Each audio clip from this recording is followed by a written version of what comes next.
Hello and welcome, everybody out there in YouTube, Twitch, and D&D land.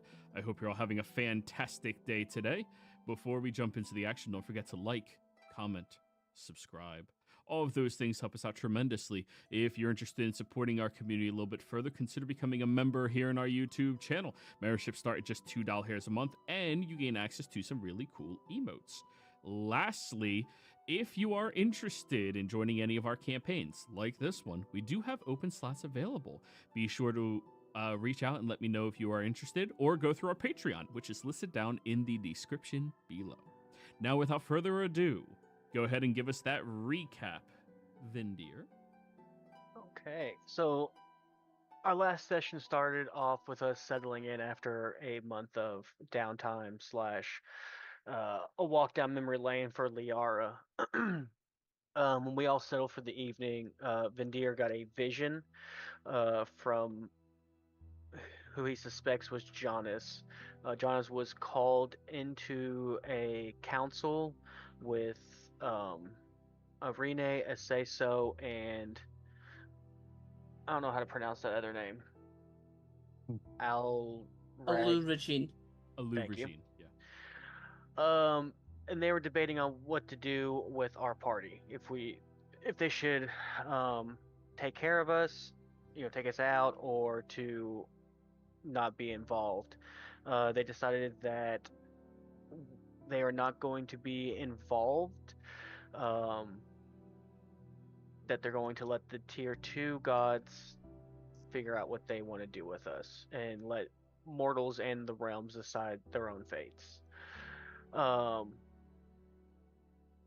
After everybody got up later, Vindir talked to Casimir about an island that he had set up a church on that ended up being the birthplace of Casimir and where he and his kind came from.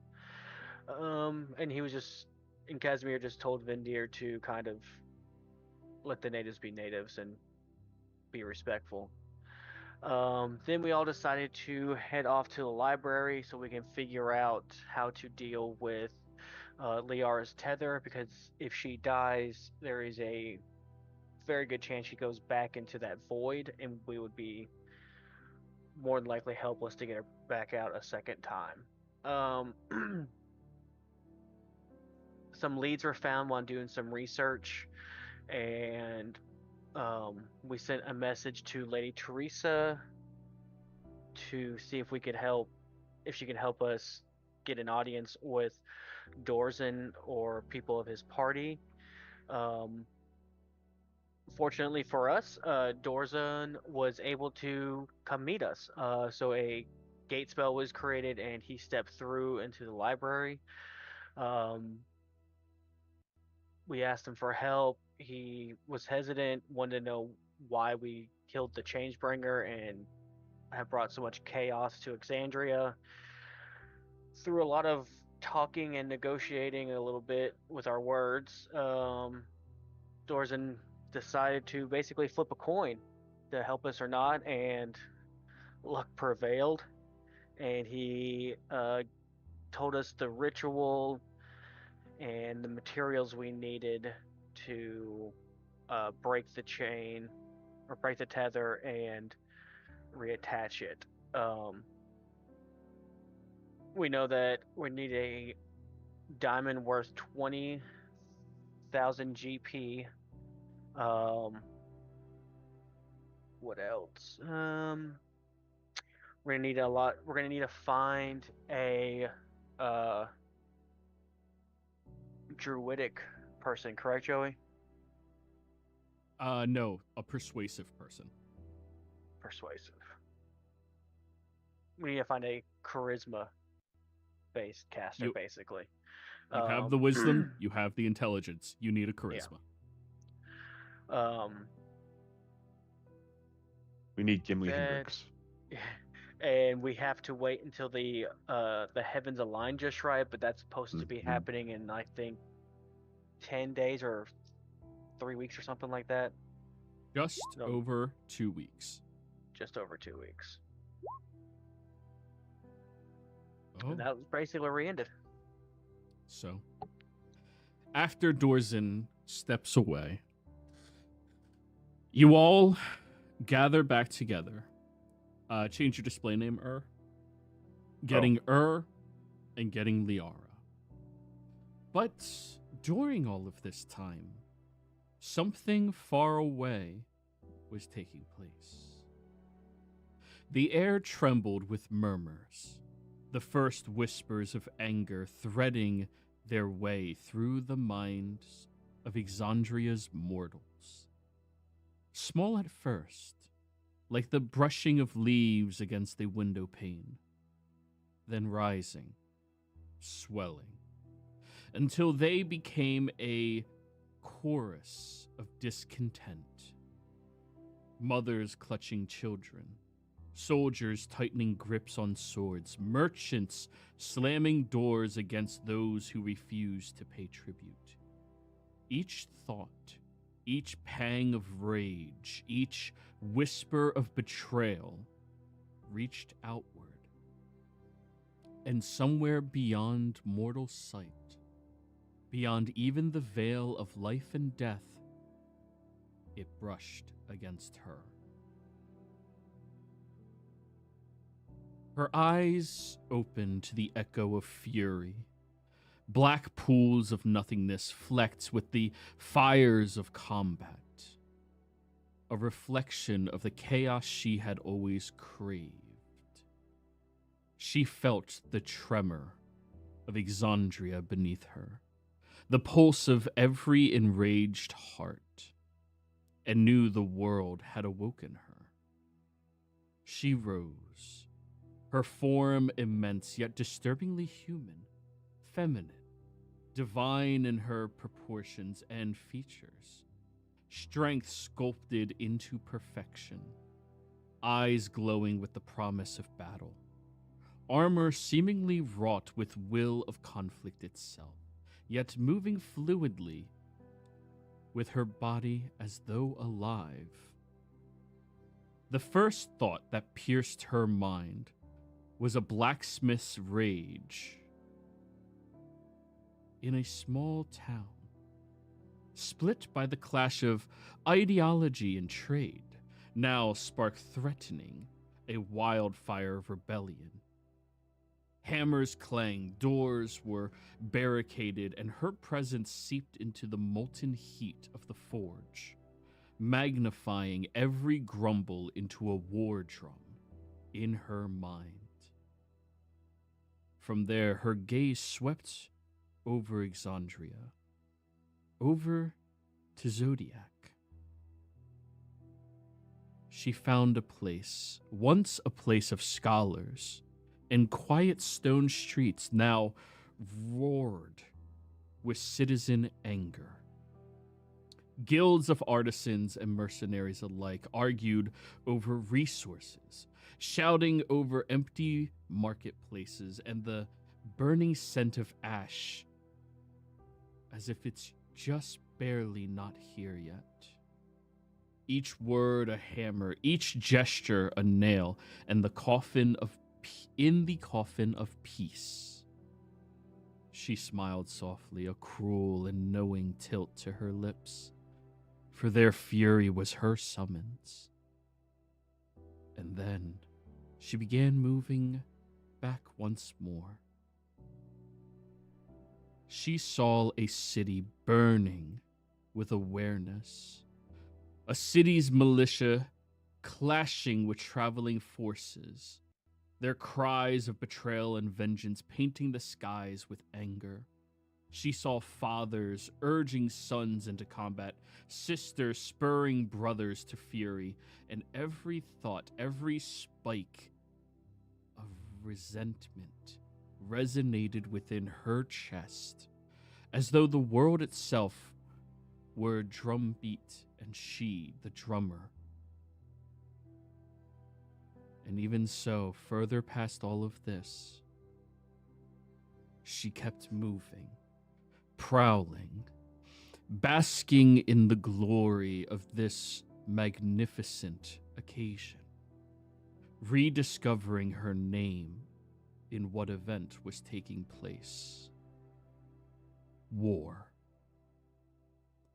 Everywhere she moved, the fury sharpened, converged, became tangible. From the mountain passes where warriors once trained, idolizing her, to the quiet villages where farmers gritted their teeth against the Godslayers' meddling. Each thought of vengeance, each breathless accusation, was a bell toll calling her forward. War walked among it all, and though she towered in divine form, the mortals did not see her fully. Only the subtlest ripples of her passage, the clang of swords, the flare of tempers, the sudden courage to fight, marked her presence. She observed the fury, and within it she saw purpose, a beauty that only she, of all beings, could truly understand.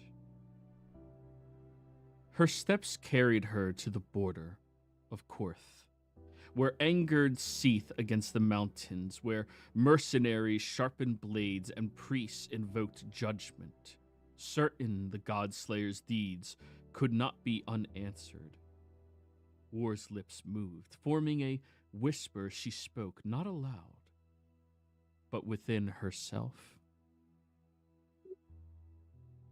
They wake me. Every shout, every clenched fist, every vow of retribution. It is my summons. Let the world tear itself open. Let them call upon me, and I will answer. Even the small personal hatreds, the innkeeper's suspicion of strengths, of strangers, the blacksmith's jealousy of apprentices, the child's scream at an unjust elder. These rippled within her awareness. Each ignited a tiny spark of war. Each collected into a vast inferno of intent that she could feel coalesce into her being. And yet a shadow in her periphery, a presence familiar, older, darker. A voice quiet but absolute reached her mind. So, the Godslayers have stirred the world enough to awaken you, sister. War turned her attention, scanning the horizon, the cities, the storms of rage, and there she was. Not in form, but in presence. Famine, her sibling. A lull of equal yet opposite magnitude. Where she thrived on the chaos of combat and fury, famine thrived in the stillness of hunger, the absence, the gnawing emptiness that turned societies inward, making them weak. I see the world trembles at their deeds, War replied, voice resonating like clashing swords and thunder across mountains. Do you see it as I do? The anger, the war, it calls to me as it always has. Yes. Famine's reply was like dry wind over barren fields. And yet, you delight in their wrath more than the suffering it brings. I wonder if the balance you seek is yours alone, sister, or if you finally favor the mortals themselves. War's gaze swept over the cities to clash, the cities to fight. Rexingtrum, Valor's Peak, Maida, Taurus, Morian. So many places she can see the devastation that will take place. Seeing every thought of rage, every clenched jaw, every raised sword. Her smile was calm yet devastating. The Godslayers have shaped this world to wake me, whether they knew it or not. Let them rage. Let them fight. Their fury is my dawn, and soon the world will burn with the heat of their hatred. And yet, I will see it, feel it, and bend it to purpose. Every strike, every rebellion, they will know me. Famine's presence lingered like a shadow at the edge of her awareness. And when they fall, sister, when the fury is spent and the bones are picked clean, what then? Will you have purpose, or will you grow restless without their anger to feed you? War's eyes narrowed, brightening with the fires of inevitability. I will endure as always. And when the mortals tire, when the Godslayers falter, the world will remember why it is wise to fear all of us. She paused, taking in the surging continents, the swelling fury of every mind she could touch, the tides of war cresting in every city and village she has marked. Come, she said at last, her voice calm and terrifying. Let us see what the hatred can truly accomplish. Let's have some fun before the other two awaken. And at that, Famine's presence remained, silent yet knowing, as War turned her gaze back to the tumultuous lands of Exandria, ready to awaken fully to the rage that had called her forth.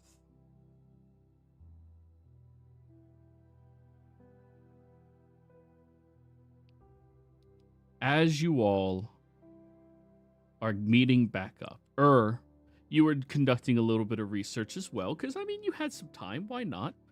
Mm-hmm. Casimir, Elowin, Vindir, you catch up, and Liara's nose is pressed deeply into a book with a lot of concentration, but as soon as you all meet back up, Vindir, you sense something change in the wind. Something vastly different. There is a power on your world now that was not here before.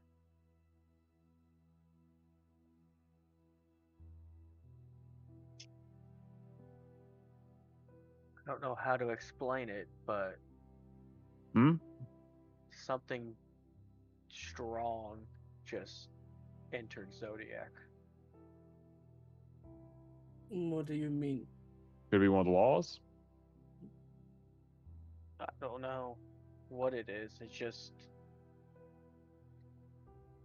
the balance isn't right. I did nothing. Don't look at me.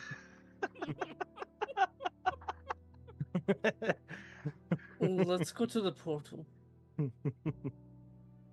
Not a bad idea. Just not a bad way to start. It's not that far from here. That's the first place that something might enter through. Mm-hmm. Just in Yeah. case. Do you feel a certain direction? A pull? Do I feel any directions or just what I've already said? You heard the places I mentioned.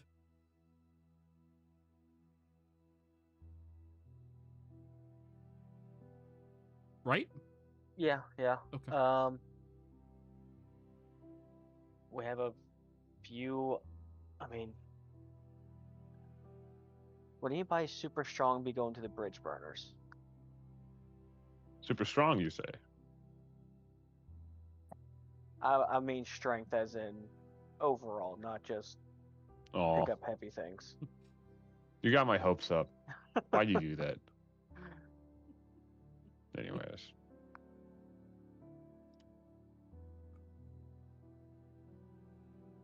So you go over to the portal.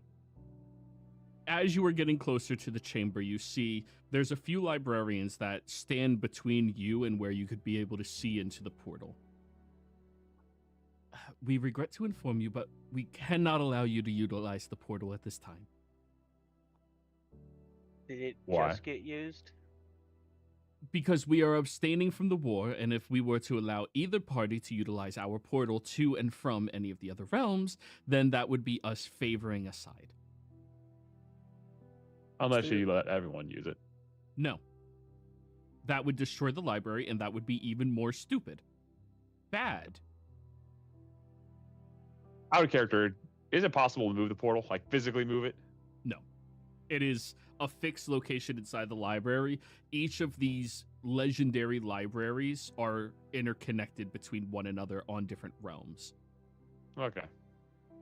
But their purpose is to preserve all knowledge. That is all. Mm-hmm. We're not trying to use the portal right now. We're just seeing if somebody just showed up. Nobody has. I would be the first one to know I am right here. Should we tell them? Nah, Then they'll find out soon enough. If it is who we think it is, well, they'll be in a better place. Vindir, you feel the presence yet again. This time closer. Whatever it is, it's getting closer. We should probably get out of the library. You guys are more than willing to stay. Let's get on the ship. I wouldn't suggest it, but We don't want this place being hurt. Let's go. Yeah, whatever is getting closer faster. And that doesn't feel right. It's getting closer, maybe coming to us. Yeah. Well, give me a direction. oh yeah, before I go, do you guys know anything about the Blade of Heresy? Hadn't died. The Blade of Heresy. He probably left it on his field. Oh, I'm talking to the guys who guard the portal. Roll me an investigation. You had enough time to research while you were down here. You can give me a look-see. What'd you get? Do you have advantage? Give me a moment. Give me a moment. 'Cause I am on a had VPN, and advantages. for whatever reason, Roll20 does not like VPNs. Stupid fucking roll 20. Mm-hmm. I'll re-roll again. Well, I asked if you had advantage, because it rolled advantage. No, because I don't have because I no longer have unlimited rages. Gotcha.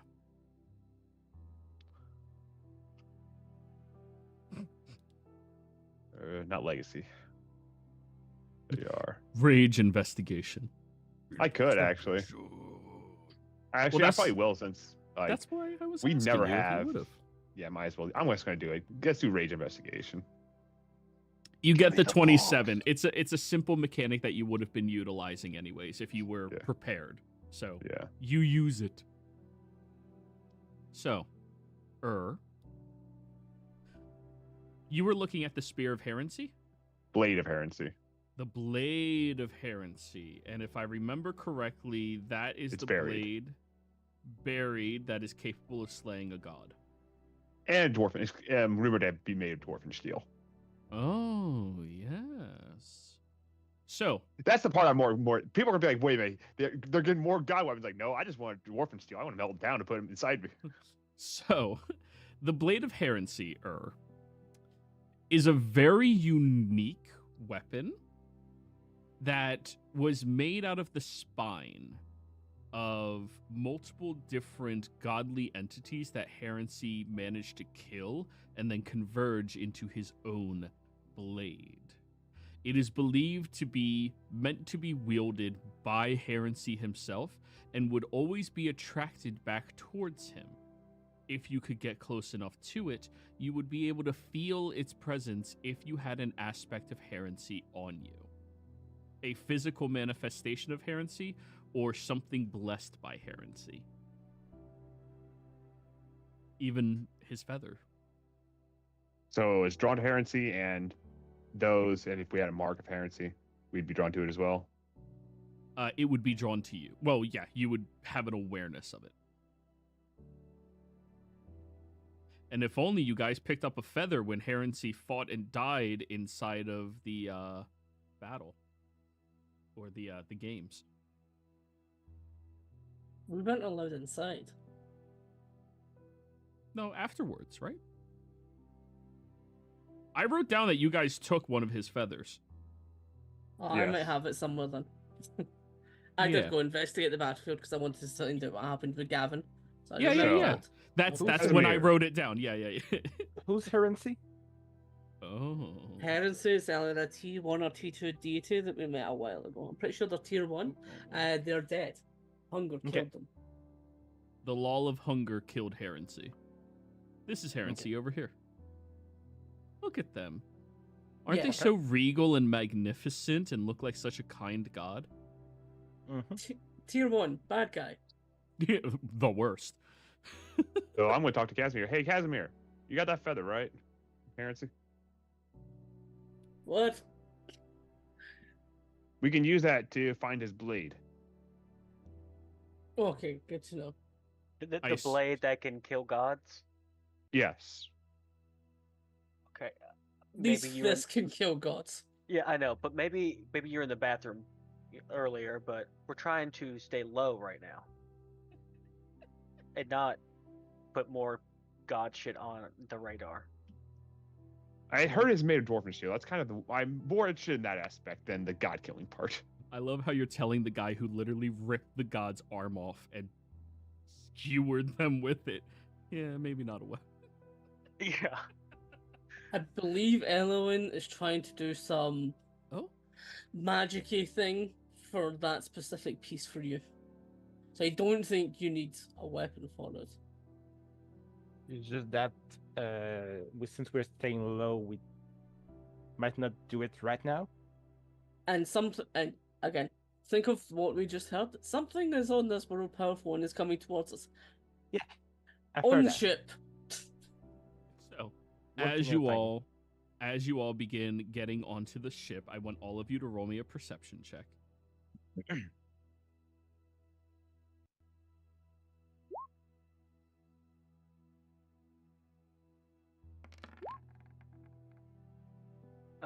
My lowest is a 34.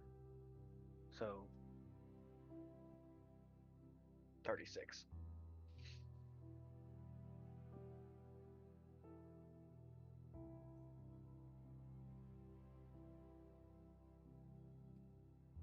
Okay. Now I need to change the music yet again.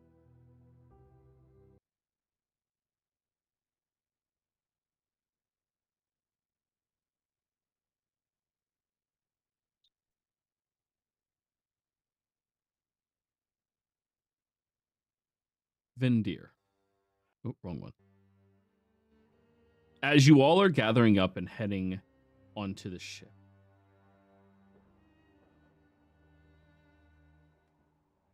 sorry.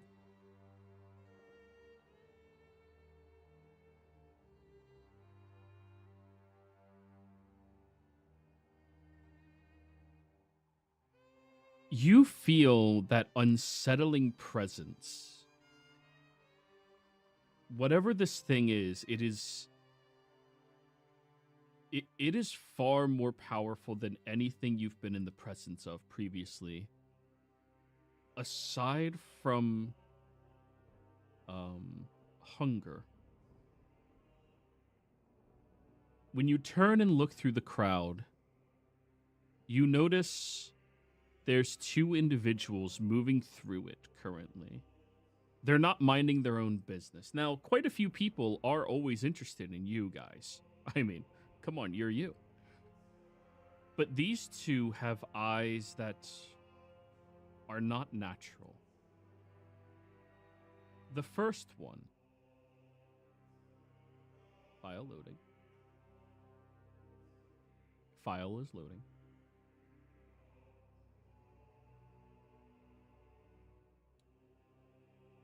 This striking woman with blood-red hair standing amongst the crowd.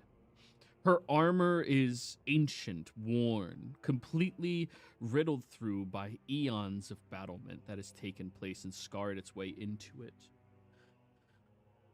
Her battle skirt is equally as oppressed and damaged as her armor is. Her eyes are these darkened pools staring up directly at you, and in her hand is a spear made out of pure light that descends into an absolute darkness down at the bottom. A full shaping between the brightest of lights and the darkest of darks. As she looks over at you, you see somebody begins to get a little infuriated. And as they throw a punch at somebody else, that same person shoves them as they knock into her, but her body and stance is like a brick wall, completely unmoving and unbothered, as if being slammed into by a full-grown man isn't even something that she would even register. As she is looking at you, you sense someone else, and you see them walk up behind that man.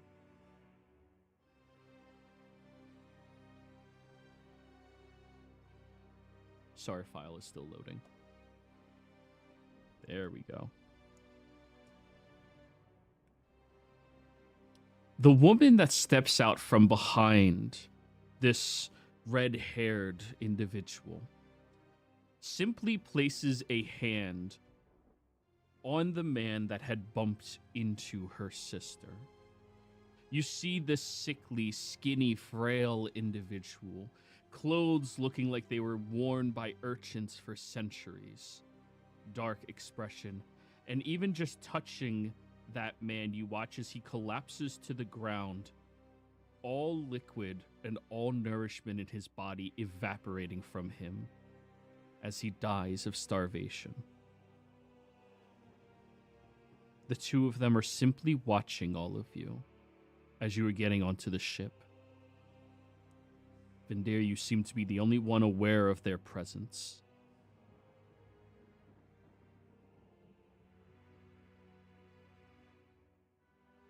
Do y'all see them? And I try to like point to them in the crowd. The same moment that you point and everybody looks, a person steps past each of them and they seemingly disappear. Everyone else, you look and, I mean, you see a man lying on the ground. I mean, he looks sickly and dead. But you don't see the thems that Vendir was referring to.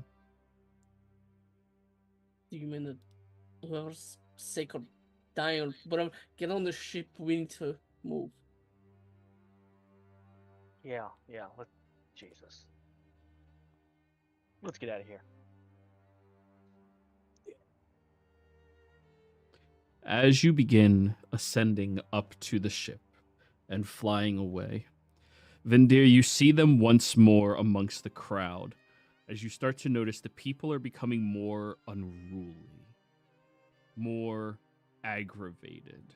Some of them speaking out in defiance against your party. Others in defiance against an insurgence from another world. Zodiac is changing, and fast. I need you to roll me a religion check. This is my best check.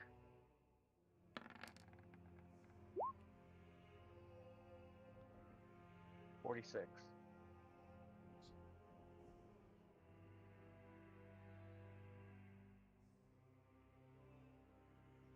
I don't even have damn it. expertise in it. Yeah, I don't even have it. I mean, what?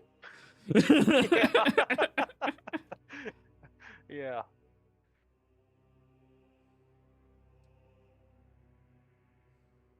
Vindir, you've heard tales of the 4 horsemen of the apocalypse. The individuals whom awaken and are seen. And when all 4 are together and gathered, it reads out the ruin of a civilization, if not worse. Your homeworld, in fact, has historical records of the sightings of them. The first to appear is famine. It always happens because there's some economic collapse, large scarcity of resources that are needed by people, starvation.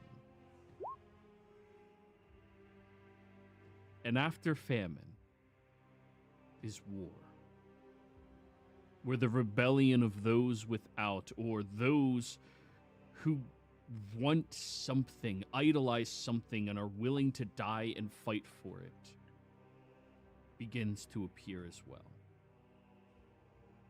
The third to always show is pestilence. That is when disease begins to spread amongst the dead. Victory is no longer guaranteed for either side. An unknown disease just murders and kills people without them being aware. If the third horseman is seen in the same place, death will befall that entire civilization. And you're fairly certain you just saw famine and war.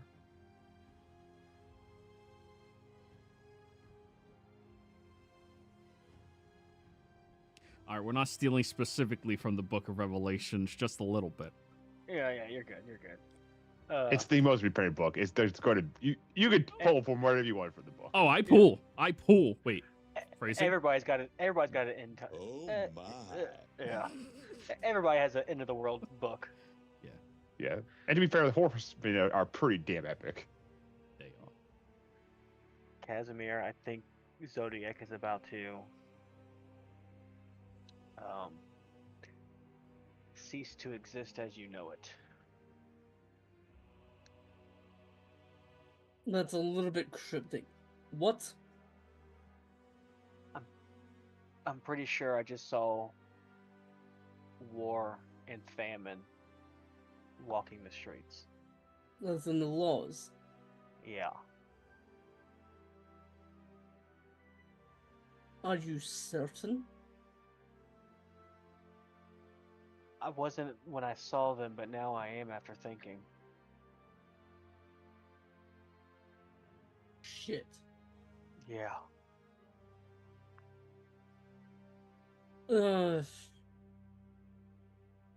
Not good. You may roll me a history check, Casimir. Sorry, you may continue as well, but roll that as well. I'll roll a history check, but I do also have knowledge.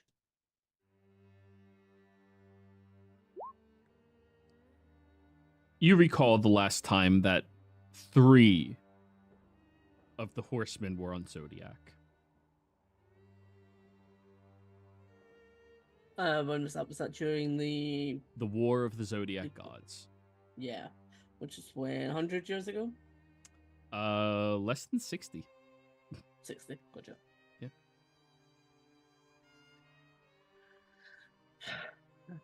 The last time they were here, it was during the whole war with the gods. They shouldn't be on this world. Not right now. From while we're guarding against the potential war, there isn't one. Not yet. Unless somebody's not playing fair. No, anyway. This isn't good. They are laws of the universe. just akin to how consequence is a law, how hunger is a law.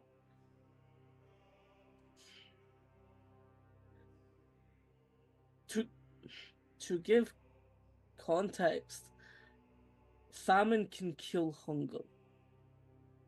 It is how I am supposed to kill hunger. This famine is the antithesis of it. What kills famine if hunger doesn't? I think they're the opposite of each other. Perhaps. I'm not entirely sure. This is knowledge I got a long time ago on Tundras. When I was offered a question to ask anything, and when I learned how to defeat hunger, it is through famine. That's not good. Can you banish them? I don't think that's how that works, but this is something you can do. I've never tried. It's not like I have,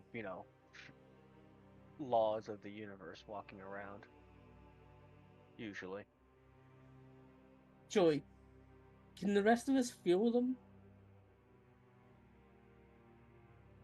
Like, feel that something is off? Now that you're aware, yes.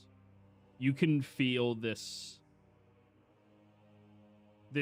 pit in your stomachs that make you almost sickly. And this zealotry that if you weren't in such fantastic control over yourselves, you would probably be out there on the front lines getting ready with Ares. Gotcha. Gasmus is going to keep a close eye on everybody for ticks. Because the last time that there was a law on this world, that happened.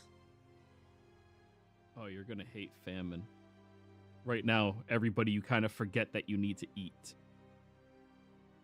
Yeah, we need to I'm looking at Elwyn. We need to overstimulate this economy with food. Okay. So With perfect health, I can eat whatever I want. Yeah, but to kill famine, we need to supply the world with food. There's no killing famine. Hmm? As far as I'm aware, their business is finished when everything is destroyed. It's true of all of them. Except war. But can't we, I don't know, keep it at bay if people aren't starving?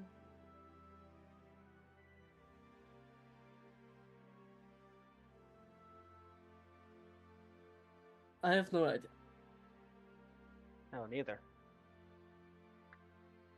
Probably best not to test that theory. We also don't want her walking around Nordis or Mida or anything like that and just killing commoners that are on the streets. So how do you think we should approach this then? I don't know.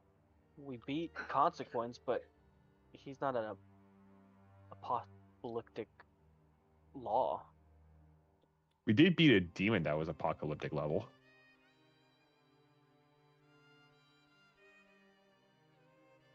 Guys, what'd y'all do last time they showed up? Maybe not you, but your people, Zodiac.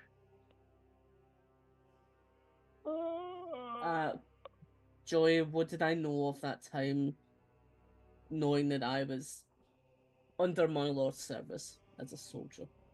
And as You would have been aware that there was a council called at the war tables in Morian. Ares was there, and also you remember Ares loudly proclaiming and proudly proclaiming that he took a yeet of war spear through his chest and didn't die. and he was so proud of himself. He literally boasts that to you multiple times. He'll relay that. Well, at that time I was nothing. But Yeah, how does Ares Kazum think relayed about that. the War Horseman? Loves Wouldn't it, he feel probably. like rivalry or hate because he is the god of war? So he's like, you're underneath me if you say you're anything of war. The laws and the gods are different. This is The Ares we're laws talking are- about. It's war only exists because there's the law of it.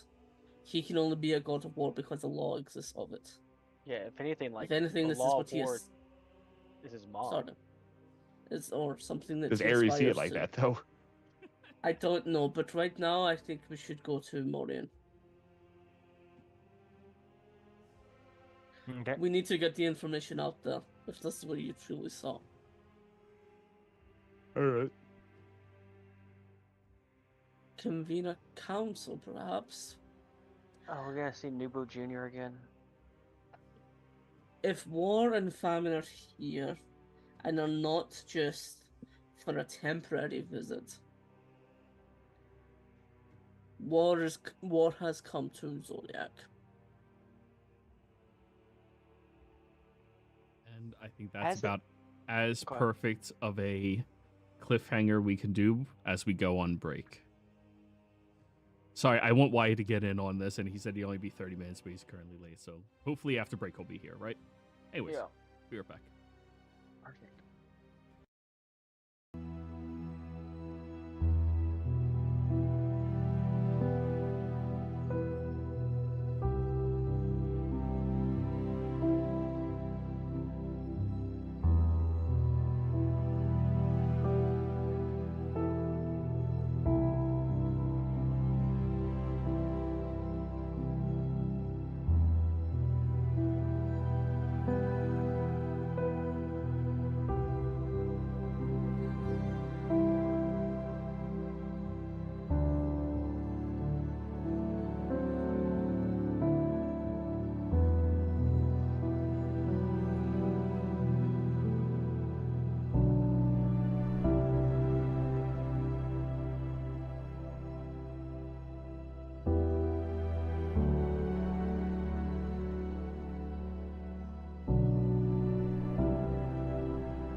And we're back.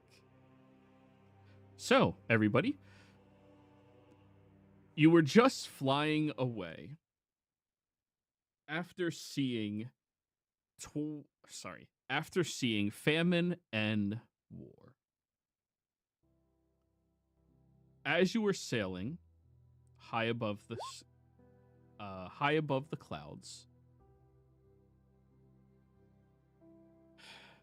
you said you're setting your eyes on Morian, correct? I think that's where the best place would go, yeah. To inform them, get them to pull together people and everything. All right. So to catch you up on that, Liara, they went over what happens when the four horsemen of the apocalypse appear. And two of them already have. So they're going to Morian to find out what the hell happened last time war was here. And more importantly... And it's just a giant war? Well, no, they don't know the specifics. They want to equip themselves with knowledge. Nobody here was there, so nobody knows specifically what happened.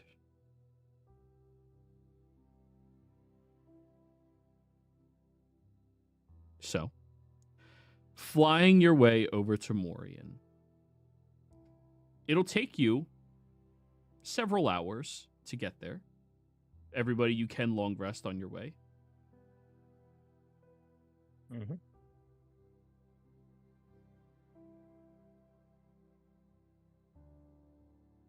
All right, cool. Well, then you guys long rest. As you fly, you end up descending down towards Morian, but you can feel the energy has changed and shaped here as well.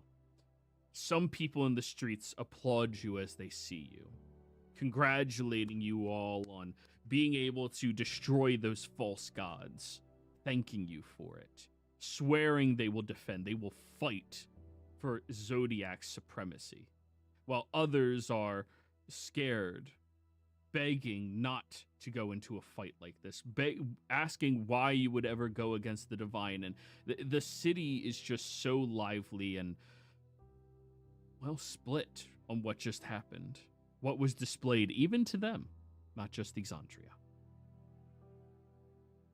As you guys make your way over to the Morian castle, you see Riku standing out front, already in anticipation of you all. And as you walk there, you see a flying spear from up above slams down into the little garden beside her. And then Ares walks out from that crater he just created. Oh, hey guys, long time no see. How's it going? Hi. Just as well, yes, yep. Oh, good. Hey, Liara, you doing good? Gross. I made you this. And he shows you a turkey leg wrapped in bacon. It's funny you showed up right now, Ares. Oh, yeah, we're having a war council, aren't we? And he's already biting into the leg. Yeah, I think your boss might be here. I don't have a boss.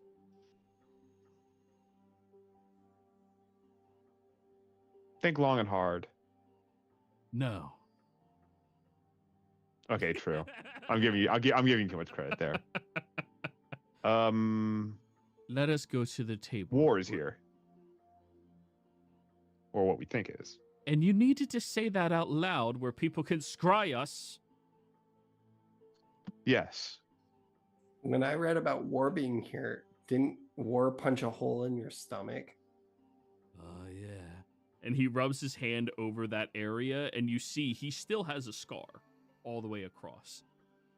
Ah. Man, no one's more beautiful than her. Ah.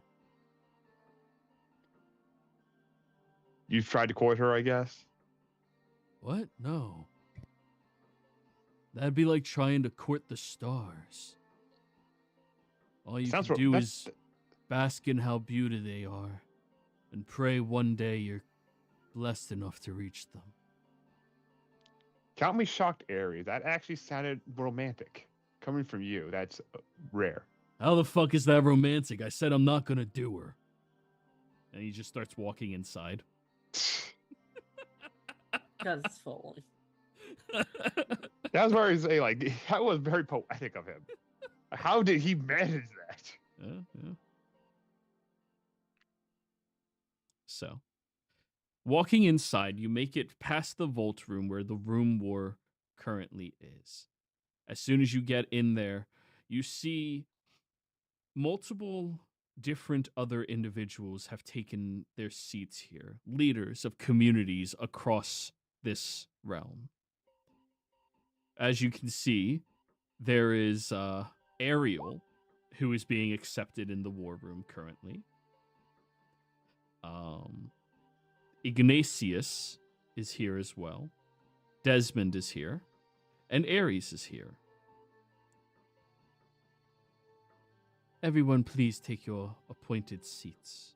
She gestures at the table where there's these folded pieces of paper that point out where each of you are supposed to sit. Next to Ares is Liara. Next to Liara is Next to is Elowin. Next to Elowin is Vendir. And at the end, there's Casimir. Any rhyme or reason to the sorting? I can figure out why Liara is right next to Ares. Are you asking me why I put your names down on the table where you are? I'm curious. Or is it just randomized? This is customary. You try to pick people with similar ideologies without perfect ideologies to sit closer towards one another. That way you run less likely into the risk of having people attack one another and kill each other. I guess I can understand that. No, these seats are great. Yeah, I like them. And he throws his feet up on the table. Ah.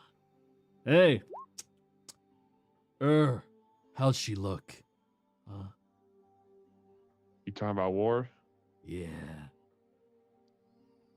I mean, yeah, she's very nice looking. I agree with you.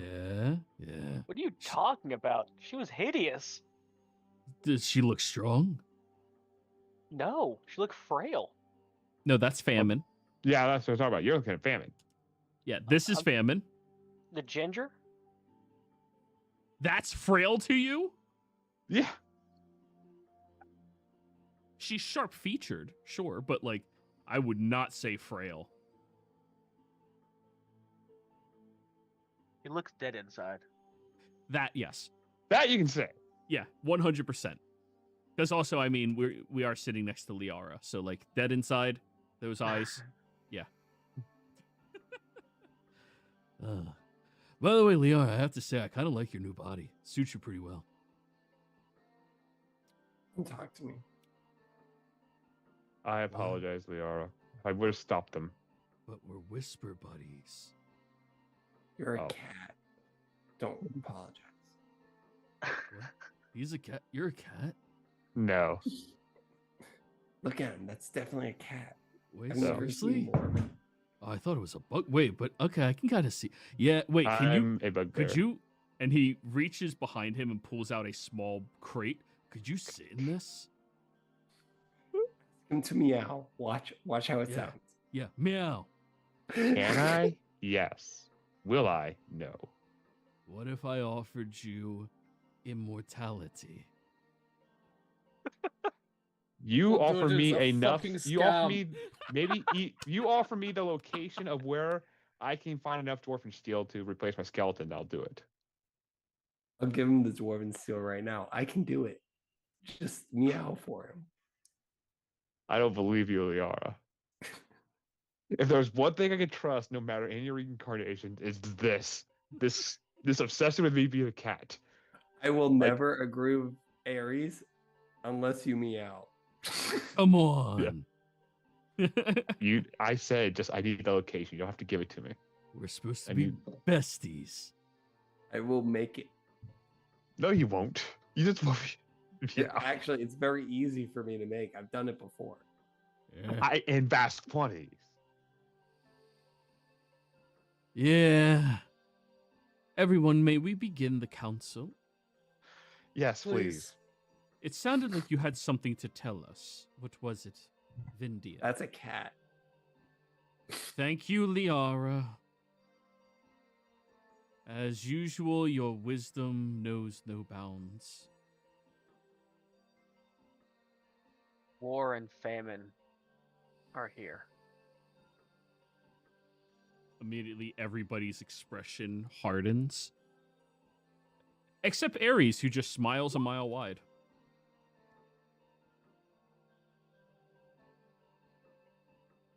And how do you know this? I saw them when we were leaving the library. She Maybe nods her. Felt them. Go on. Sorry, we should start done. When you could feel them as soon as they came.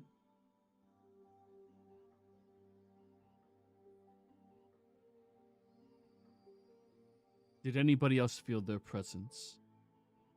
Desmond raises his hand. Ares raises his hand. Nobu Jr. begins to raise his hand, but Ariel pushes his hand back down.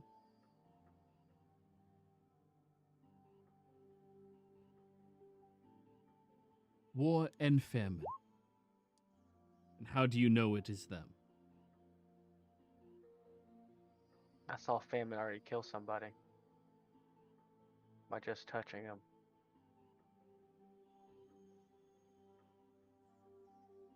And it was not pestilence. No, Good. more than disease. Good. We don't have pestilence to deal with yet. If that is the case, then it is safe to say that we are at war. I don't know. Desmond, how is the economy over at Valor's Peak? Fine? Are people starving? No. No, we did away with all that starvation bullshit. Cost us like almost no money as well. It was amazing.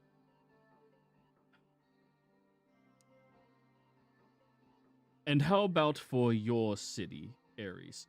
Are you really asking the god of food if he's starving his people? Fuck you. Fair enough. How about your city? Moyen has dealt with its downfalls, but we are doing more prosperous and better since, well, directly after the Abyss. Yeah, So they've had a leg chopped off for a little bit. But we are doing much better now. Much better. In fact, we have my son and Ariel to thank for parlaying with many of the people, the urchins that live out on the further docks, and trying this new housing program we are working on. Yeah, guys, it's really cool. You see Nobu is just like digging into various different fruits and vegetables. So, it turns out all of them out there, they kind of just need shelter. So I fabricated a whole bunch of it. Or sorry, I reallocated a whole bunch of it. Fabricate. Yeah, sure. And yeah, it's working great for them. They got a whole bunch of houses and everything. They got a bunch of like rest and stuff. And well, I've just been, we gathered a bunch of fish and we just keep feeding them fish. It's amazing. Once people start eating and having shelter, it's great. These green beans are so good. Glad to see that he's not hungry. Yeah. He turns and looks over at you. Nothing, keep eating. Okay. Then it doesn't make sense. Has anybody been to Nortis lately? We weren't able to get our representative from them. We passed it on the way we came from library. That's where we seen them. And there was no signs of famine there? Did we see anything from the sky as we were like kind of passing? No, nothing. Nothing out of the ordinary. We traveled by sky. We weren't exactly close enough, but not that we could see. Then how is famine awakened? No. Maybe Other they're realms? leaving? What were you saying, Elowin? Other realms, maybe? Then why would they be here?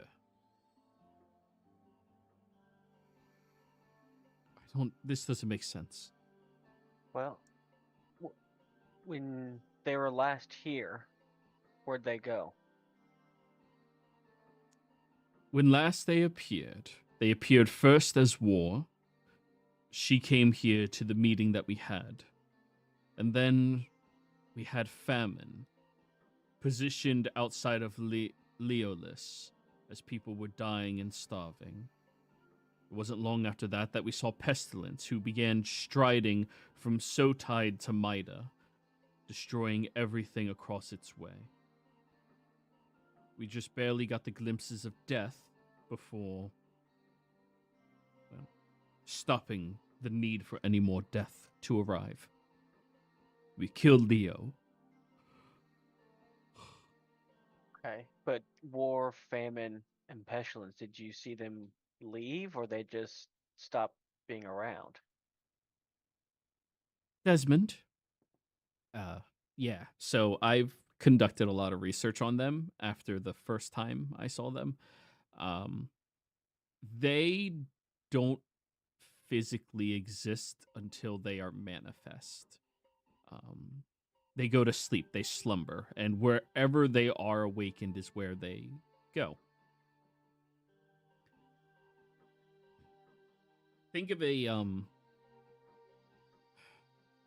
consciousness that just merely exists and is always thinking about everything. And whenever something thinks about the topic it likes, it piques its interest. And when enough things in one area piques its interest, it starts paying closer attention. And then it starts appearing.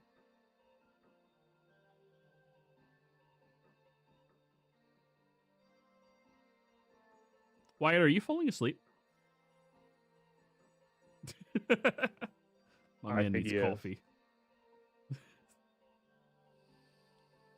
Is Zodiac at war because we're here? Oh, yes, we are. I can feel that. They are planning something big. A lot of them. That first battle, I'm not going to be too useful in, though. I'll be basking in the war. I don't suppose we can tell them our side of the story and how we were defending ourselves in that last fight. Well, I don't think it would hurt if they had a global leader of sorts. Oh, fuck that. War is war. Just fight it out and whoever survives wins. Well, who would we suggest being the leader then? Well, their leader. That's who you'd have to talk to. And their leader is the Moonweaver, more or less, right now. Oh, she's hot. Was it the Moonweaver that kind of that did this propaganda in the first place? Yeah. So she wouldn't listen to us. We would need, hey, narrator, you saw what happened, right? The narrator could confirm his presence in the heavens at the time of your foeing of gods.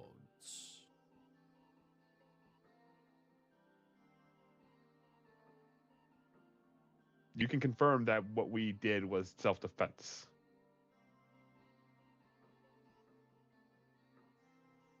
The narrator was perplexed in this endeavor. On one hand, the ability to help his friends and allies was something of a foreign notion that the narrator wished to pursue a bit further. Riku will call out, honestly, how the fuck is that voice in here right now? You get used to it. However, the narrator was also encouraged by the story to come, the wondrous tales that will be. Thanks for answering.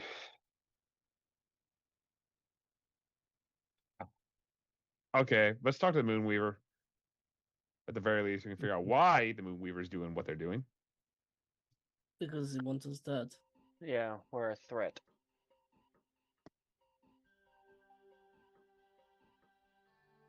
The Moonweaver has many reasons. Maybe you convince him that we're not a threat to him. To her, but I'm getting confused. Yeah, him, her. I'm hearing both. It's her. That's. It doesn't work like that.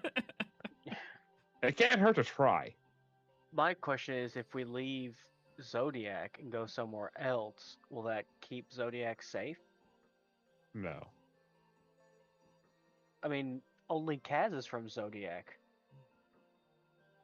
Of all the Godslayers.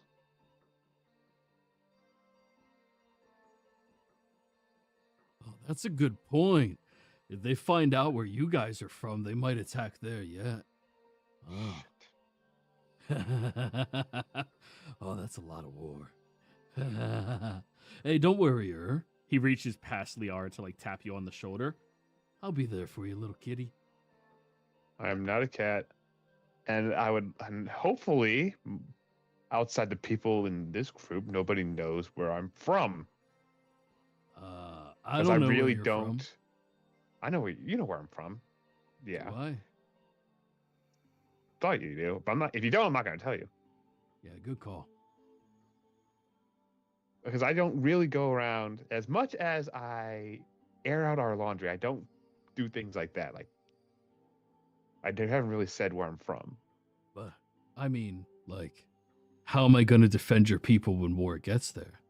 You want me to help them, right? Right. Why would you, Ares? No offense. If war came to my place, you wouldn't stop it. You would spread it. That is exactly how war works. Exactly. But your side would win, because I'm there. Ugh. If war somehow gets to my plane, you can come. But I would Yeah. prefer it not to be there in the first place. Yeah. They read all the information on us that the whatever the thing is called that records all of Clover's notes. They read all of that.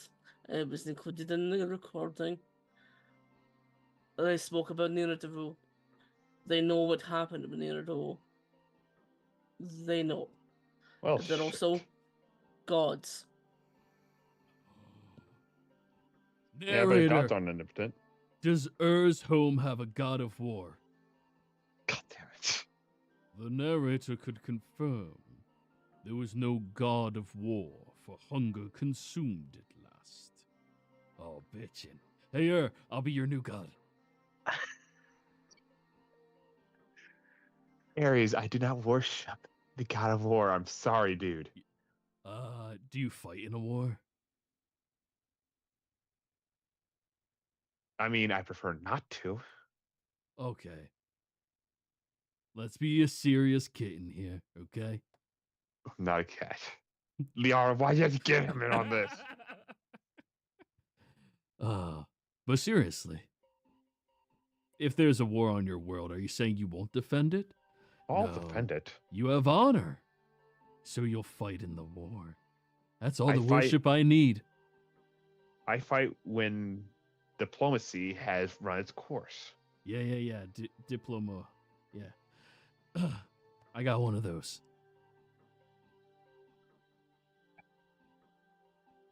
How Okay. can we handle war and famine?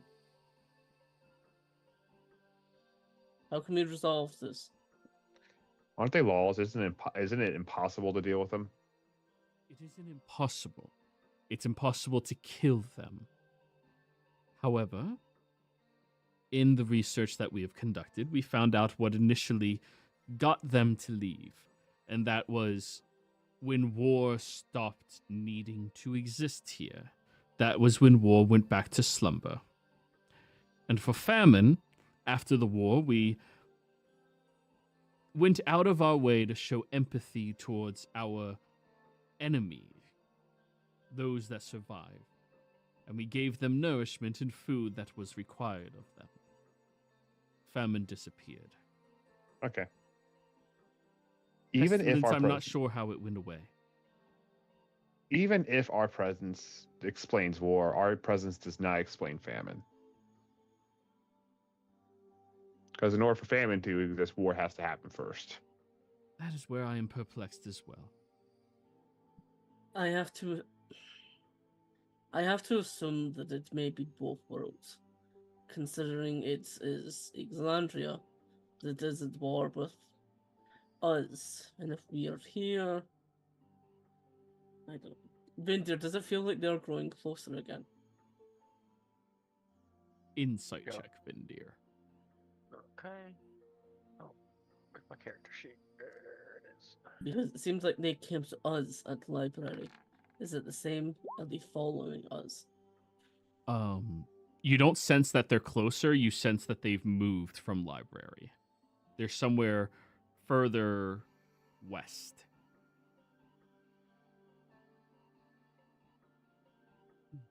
They're not closer to us right now. They've moved west. So either Bugs Inc. or Nortus, perhaps? Yeah. I guess my question really is if we're here, will the war be here? I mean, is Exandria only coming to Zodiac because we're here? Like, if we went to somewhere else, would war be there in famine? We never went to Nortus, though.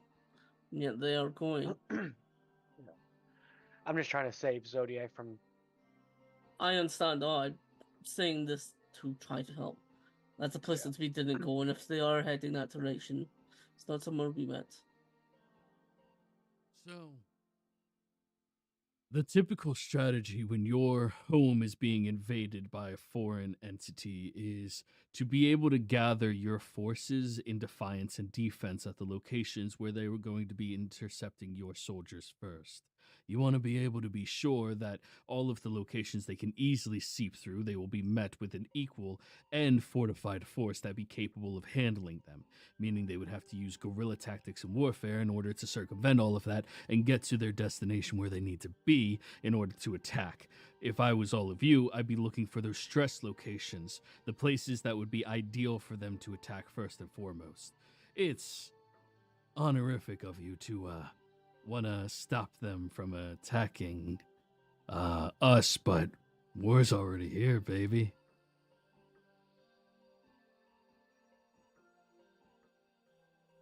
I forget how smart you are with war. Huh? I'm always smart. You're just stupid. Then has that been handling the war on this side? Or us try to handle war on Exandria's side? Oh, that's up to your strategy. Wait, unless you want me to be the war leader. Can I be the war leader this time? No. No, you cannot. No. I think I might know, but can you mentally tell me why it's a bad idea? Because if we do need war strategies, he is kind of the best. Yeah. Oh, he is by far the best strategic tactician we have on the entire realm. The issue is he treats the soldiers as a commodity, and we'd rather not sacrifice them for strategic advantages. That's why it took you so long to win. No offense, but ending the war quickly is usually the best course. Yeah, I'm telling you, I could probably win this war and we'd only lose about 80% of our soldiers. What? If everyone dies, no. There's hardly anything to... I said soldiers. Children will be fine. That's the reason why he's not going to be the leader. Perhaps you think that's the fault. And that's just death. Is the casualty rate 90%? No, I really don't like sending kids to war until they're at least 13. The hormones really make them devious, and their height makes them really good at breaking ankles.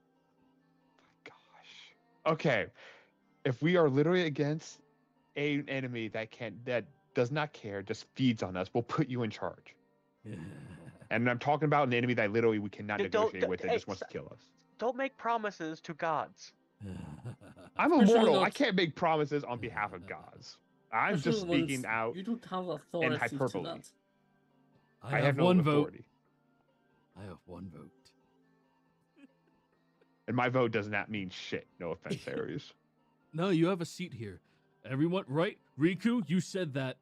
Everyone who sits at the War Council has a vote. We have asked all of you to join us because you are our most powerful people, and you will be necessary in our success. And what is your advice? My advice? Is that what you said? I couldn't. Yes. Okay. What is your advice?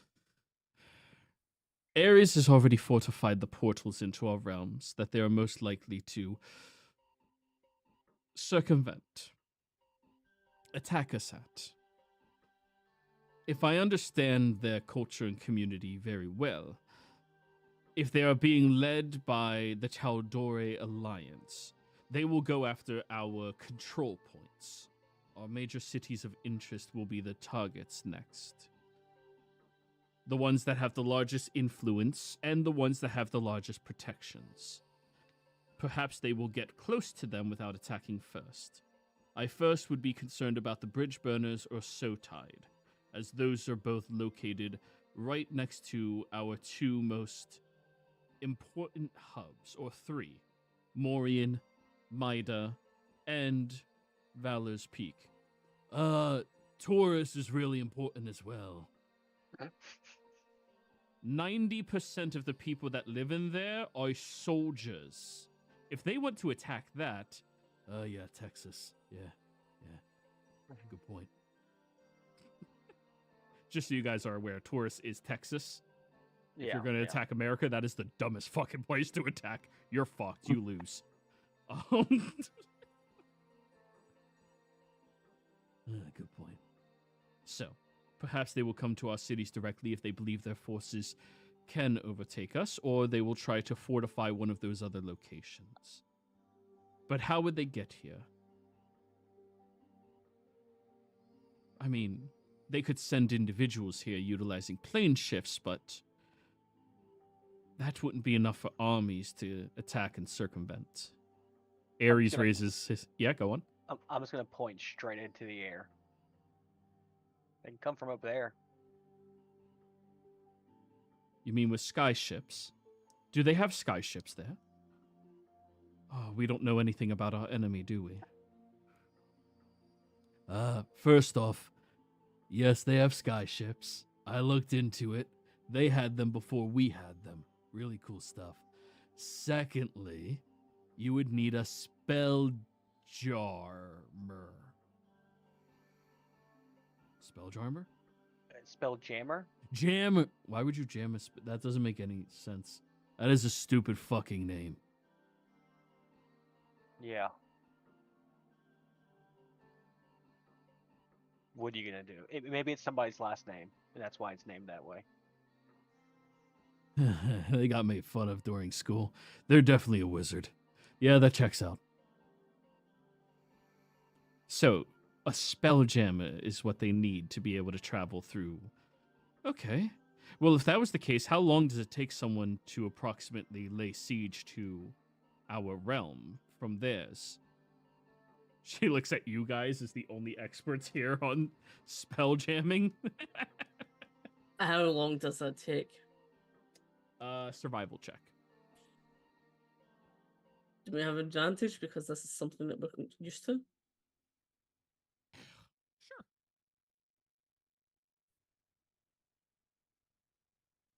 Oh, nice. Double okay, nice. then. So, it would take, depending on the rotation of the realms that you're currently in, which you are not positive where you're at, between 1 week and 3.5 weeks. You're not positive of your current rotation. You've been dealing with a lot of shit lately, but between 1 and 3.5. Between, if that was the case, and if they had something of size, that will do it. between 1 to maybe 3.5 weeks. It depends on rotationals and curves through the astral, follow the winds. You need to kind of adjust for gravitational pulls. And So we long. just had a month of downtime.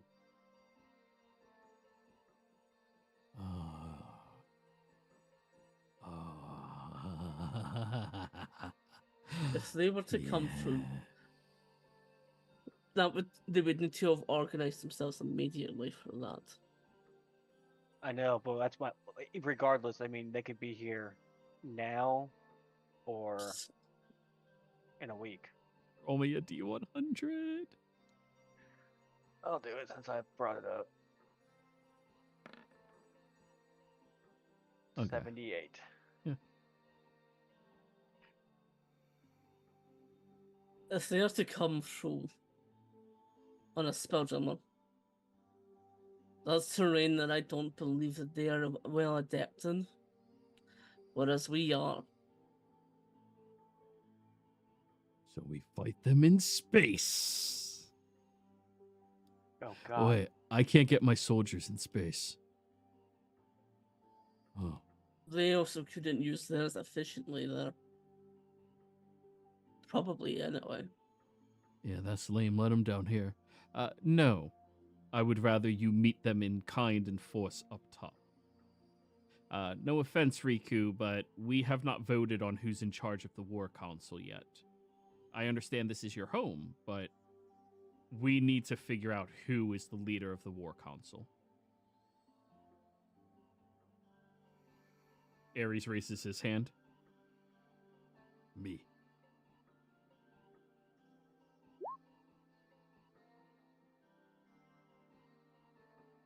No, All not you, Ares. races for them.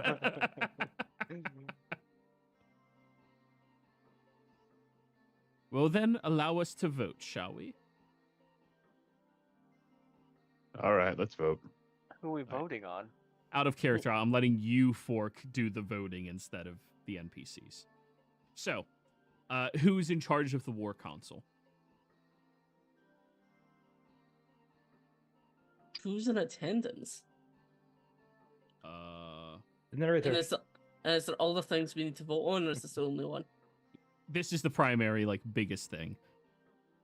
What is the occupation? Riku Ares. Leader of the War Council, the person who's responsible for making the final decisions in the case of a split vote on everybody else on what attacks we are going to make.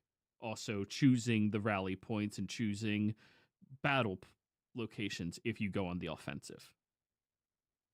So that's Riku, Ares, Desmond, Ariel, Nobu Jr., God. Kaz, Elowin, Vindir.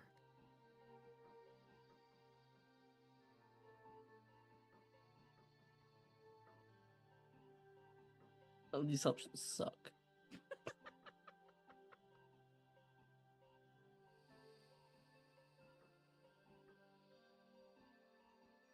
I don't trust Ares not to kill everybody. I would end this war faster than anyone.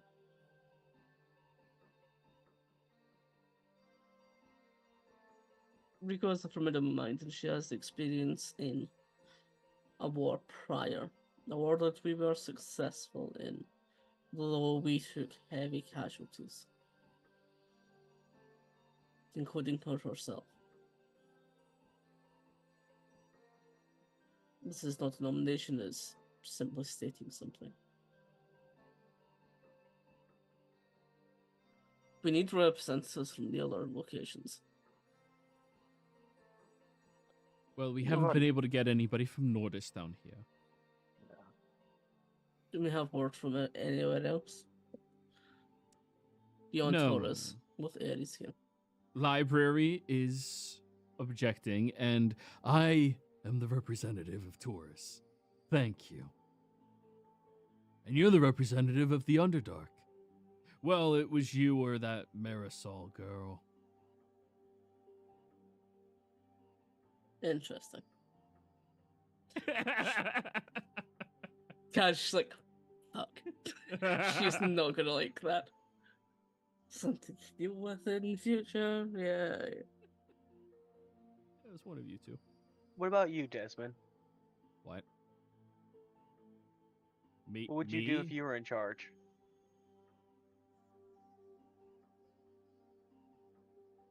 I'd go on the defensive. Fortify our most necessary locations. Gather people up and bring them home. Bring them to the major cities and points of interest where we can keep them safeguarded. Have our mages on the outskirts to watch over it, and then use a kill and extraction group to be able to, well, take out the leadership and opposition on the enemy side.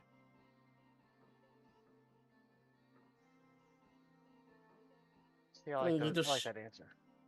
The leadership are gods. Opposition is a better word for it. Ariel raises her hand. Your youth worries me. What? I mean, sure, I'm young, but I've been working alongside all of them while you guys are out playing adventurer. Yeah, and saying playing adventurer really doesn't help me. Doesn't help you make me like you more. Yeah, okay, fair. Nobu Jr. raises his hand. No. Riku, what is your plan? Yeah. I'm defaulting to your mother, Nobu. I'm sorry. Hiku will nod. My plan is entrapment. They would be unwise to ever attack a place such as Taurus. That would be ignorant and disrespectful to us. In lieu of that, we don't need to supply any additional defenses there. We need enough of the citizens that are already there and standing on alert. I would instead try to entice us to fortify Morian and Maida and Valor's Peak, anticipating an attack against those three locations. We would lay a trap in Sotide and Bridge Burners, being different forces, one being all of you and another one being Ares forces.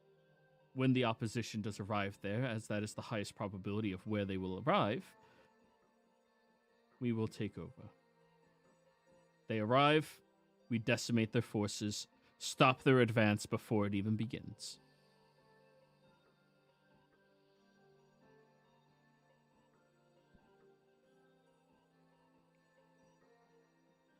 Each of these cases is just describing war. It's bloodshed at the end of the day, no matter what, but how many of these people really need to die?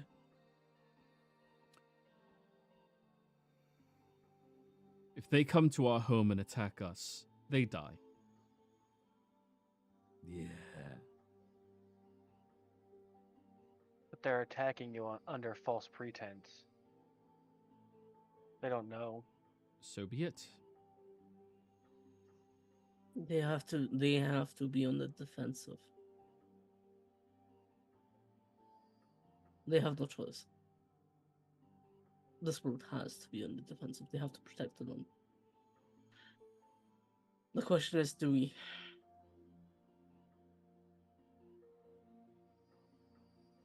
Is it better for us to be here, to be on the defense, but all we are doing is just being on the slaughtering end or killing any who tries to come here? Or is it better for us to put an end to it so that there is not backup? So that the first wave doesn't become just the first wave in a long, long war. Your goal is to save lives. My goal is to see this done. Oh, Get through some deceivers' tricks and...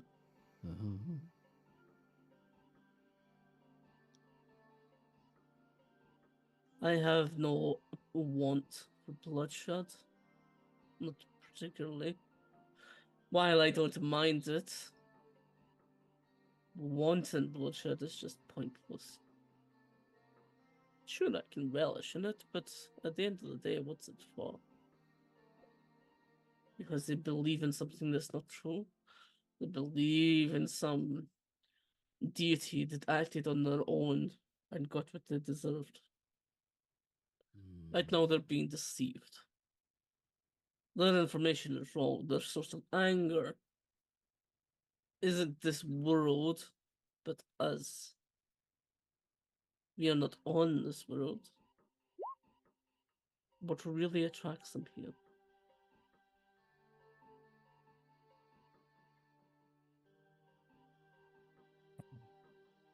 And what does your coffers look like at the moment? Adequate. Can I have a number? How much gold you have? Why do you need to be aware of our treasury? Maybe I can help. I want some perspective. She looks at everyone else because she definitely knows you're a fucking dragon. So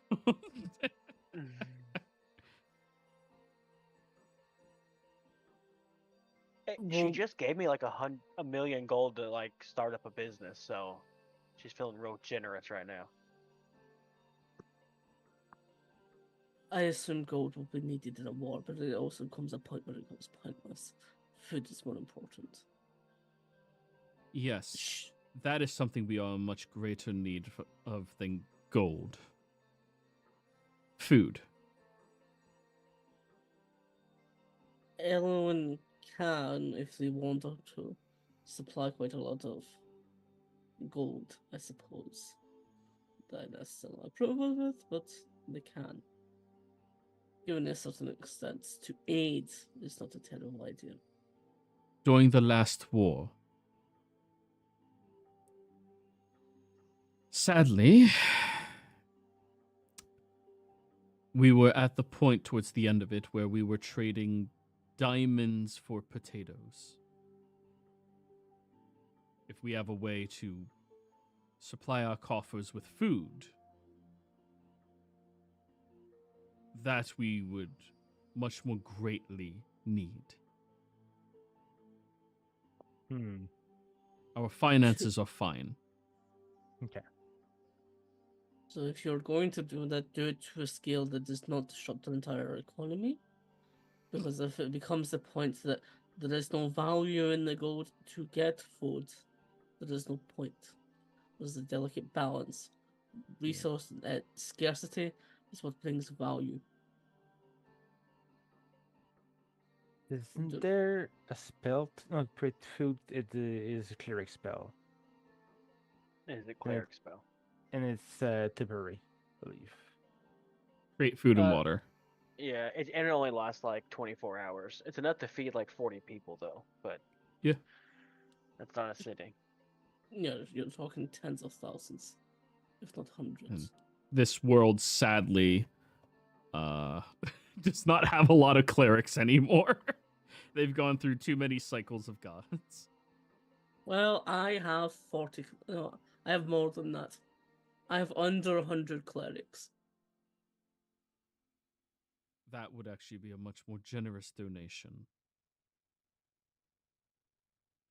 It would put a hamper in my business, but I suppose it could help off of the supply line.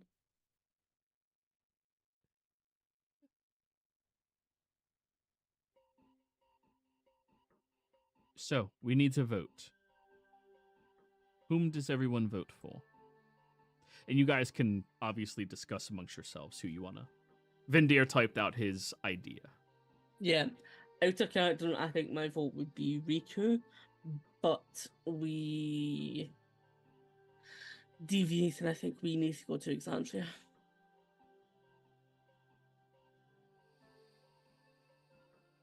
Yeah, I'm fine with going to Exandria. Yeah, I'm fine with this plan. Riku has led the war, and very much she is sensible enough.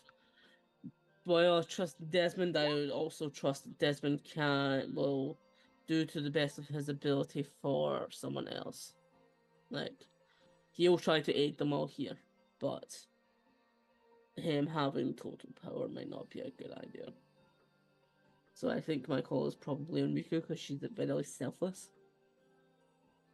Yeah, I just don't like the thought of trapping and killing a bunch of Exandrians. She's doing for. She needs to look out for our people. I know that too, but the people from Exandria don't know that they're fighting in a war that's a lie. Yes. I'd rather not kill a shit ton of people. So I think we go to Exandria. Yeah. But I think maybe we go by Spelljammer and try to distract. Like, if they are actually coming that way, then, like, we go out, we try to get them to follow us. Yeah. No, take them away. Might not be everyone, but maybe.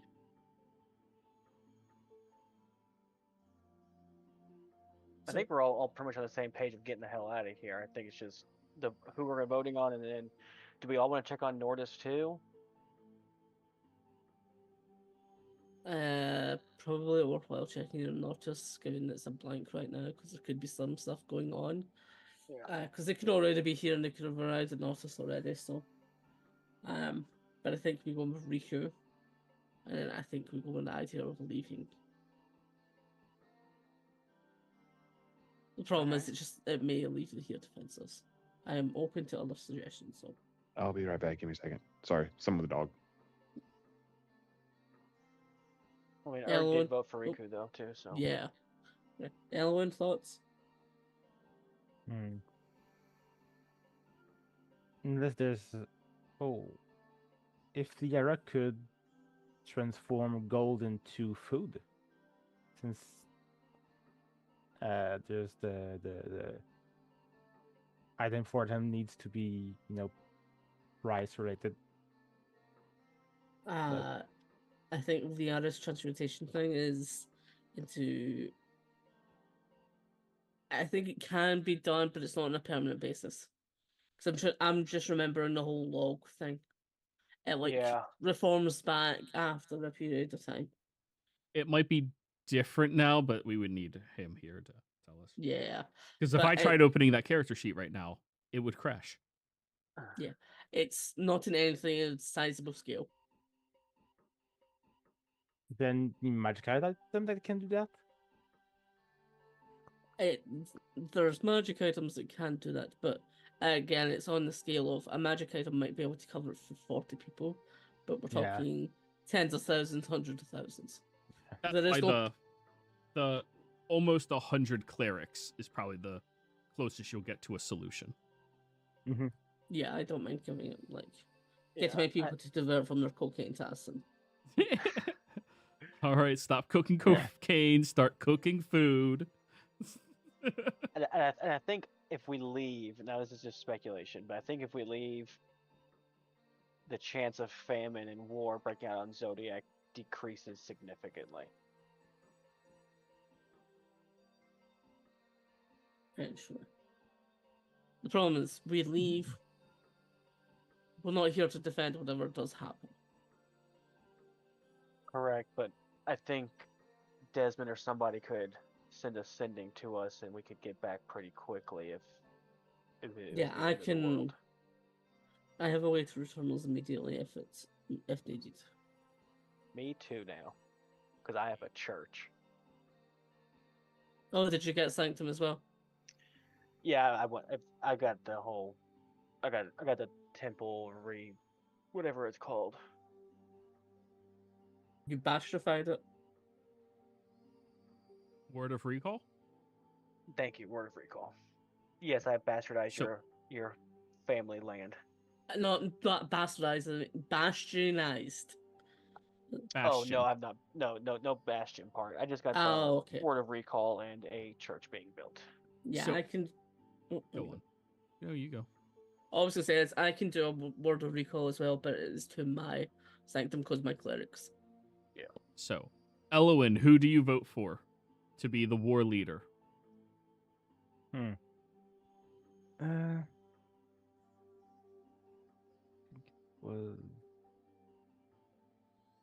which one was the defensive one, right? Desmond wanted to go full defense. Riku wanted to go defense, fortify major cities, and then set traps. That's not the overarching goal. Like, that's not going to be the end of the war, trust me. But at least you know, like, where their mind goes to. Mm-hmm. For me, I'd go Desmond. All right, type it out. So, went Riku.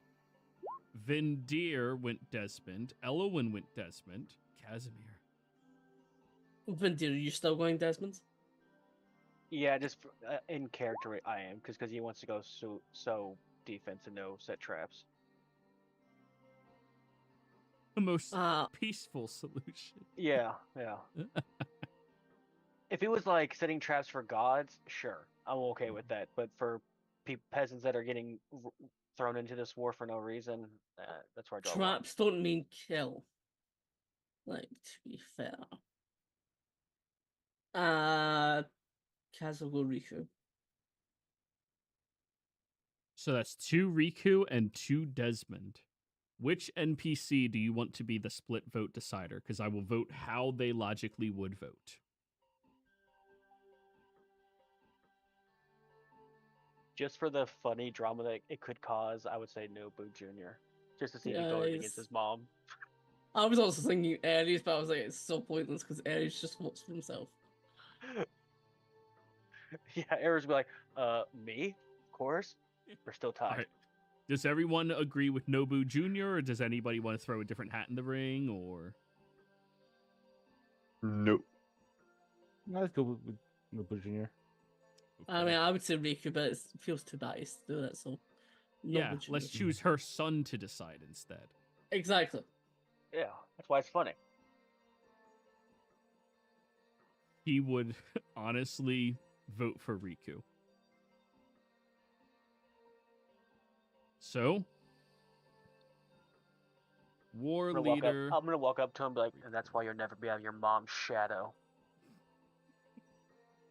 You gave me 2 options. I don't like. No offense, Desmond, but the dude just started seeing. Means he wasn't distracted and he could think more. I honestly think he might have made the right decision. I'm not exactly the war aficionado. I've barely even read 100 books on war. No, but you kept Morian safe when it was in the abyss. She helped as well, a lot. That's why I believe both of you should work on this. I mean, it was a tie vote. I mean, just... Very well. Strike Force Godslayers. Oh, God. We will appoint you to the protection of Sotide. There was a correction in our vote. In my vote, anyway. I believe it is probably in our best interest that we try to take the attention away from this world. Not in defense, I believe the defense of capable soldiers and everybody here. But the less people we can get to come, and the more distraction we can cause elsewhere, and potentially try to bring this to a stop, might be of more aid than us just sitting here and killing people that dare to, step foot on our soil. So you're suggesting you all abandon our home in order to try to make them distracted by all of you? And how quickly would you return? If needed, we can do so near immediately, or then at least within hours. Within hours? She looks at all of you. And that's the best we can do. We could be on the realm immediately. Just to exact locations might take a little bit longer. Right. But we also believe that our presence on Zodiac will bring countless waves. So if we're not here, they're not going to attack as much, or maybe not at all. If we're here, we face the first wave, and we defeat them.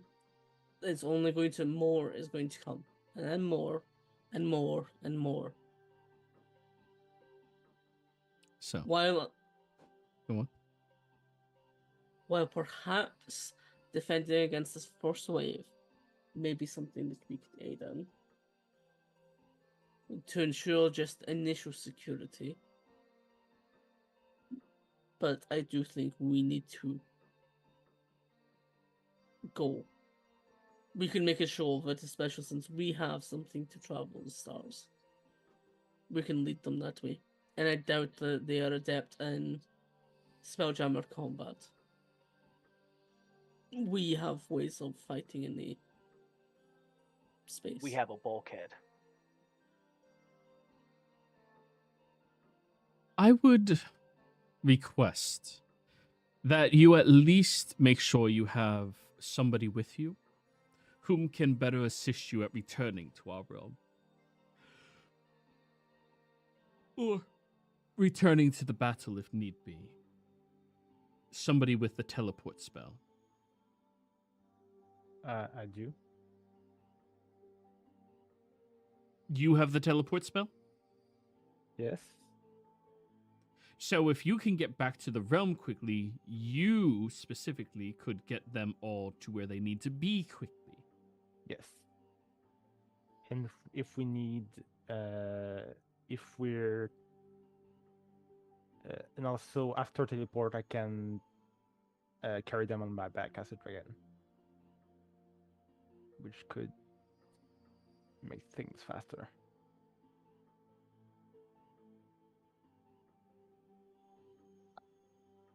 Good. Well then. We don't need to be that concerned about you being back immediately. However, I will keep one of my mages secretly appointed to always be responsible for communing with all of you.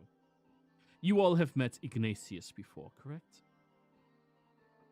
The overly flamboyant, kind of chubby tiefling. He's missing a leg.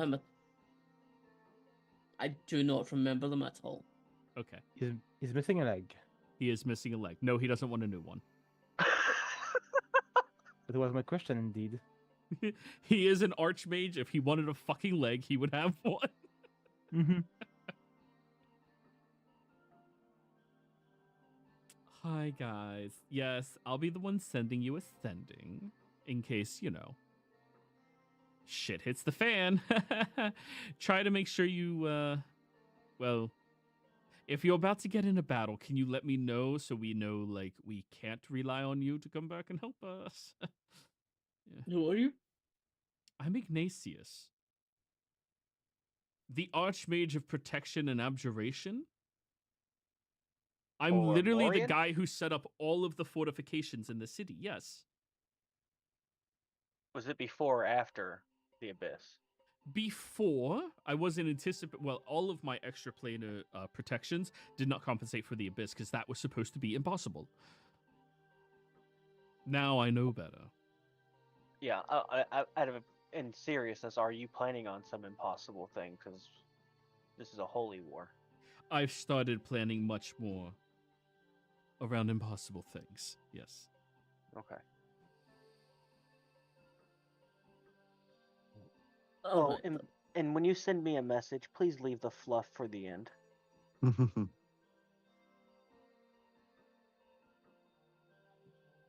Nobody ever has a mind for theatrical. Not when a second could be somebody's life.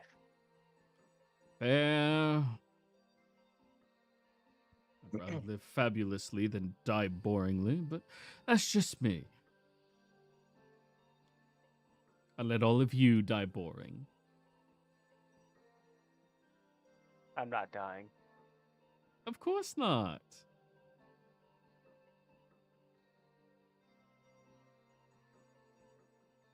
And do you guys have flying ships? A couple. But only 2. One of which was repurposed as a spy jammer with all of you.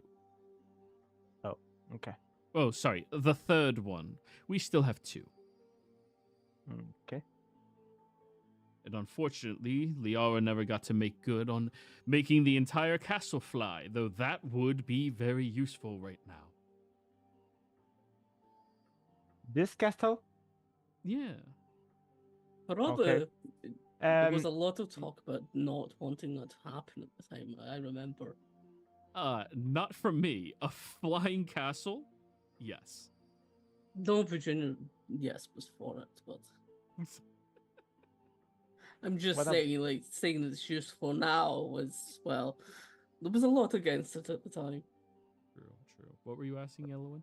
What about for this castle for the war? I'm sorry, I didn't understand that. What if I make their castle float for the war? And then it goes back down after. That would be quite a feat. Why not just make it permanent? Keep in mind, you need broomstone to do that. No, my Inmatar, my big thing, big artifact. Yeah. From my castle.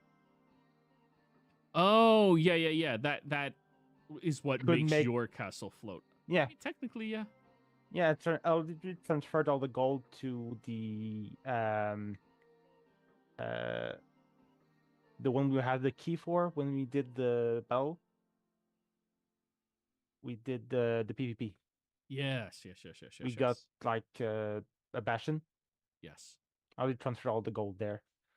So it's just a castle with nothing inside for now. Very good.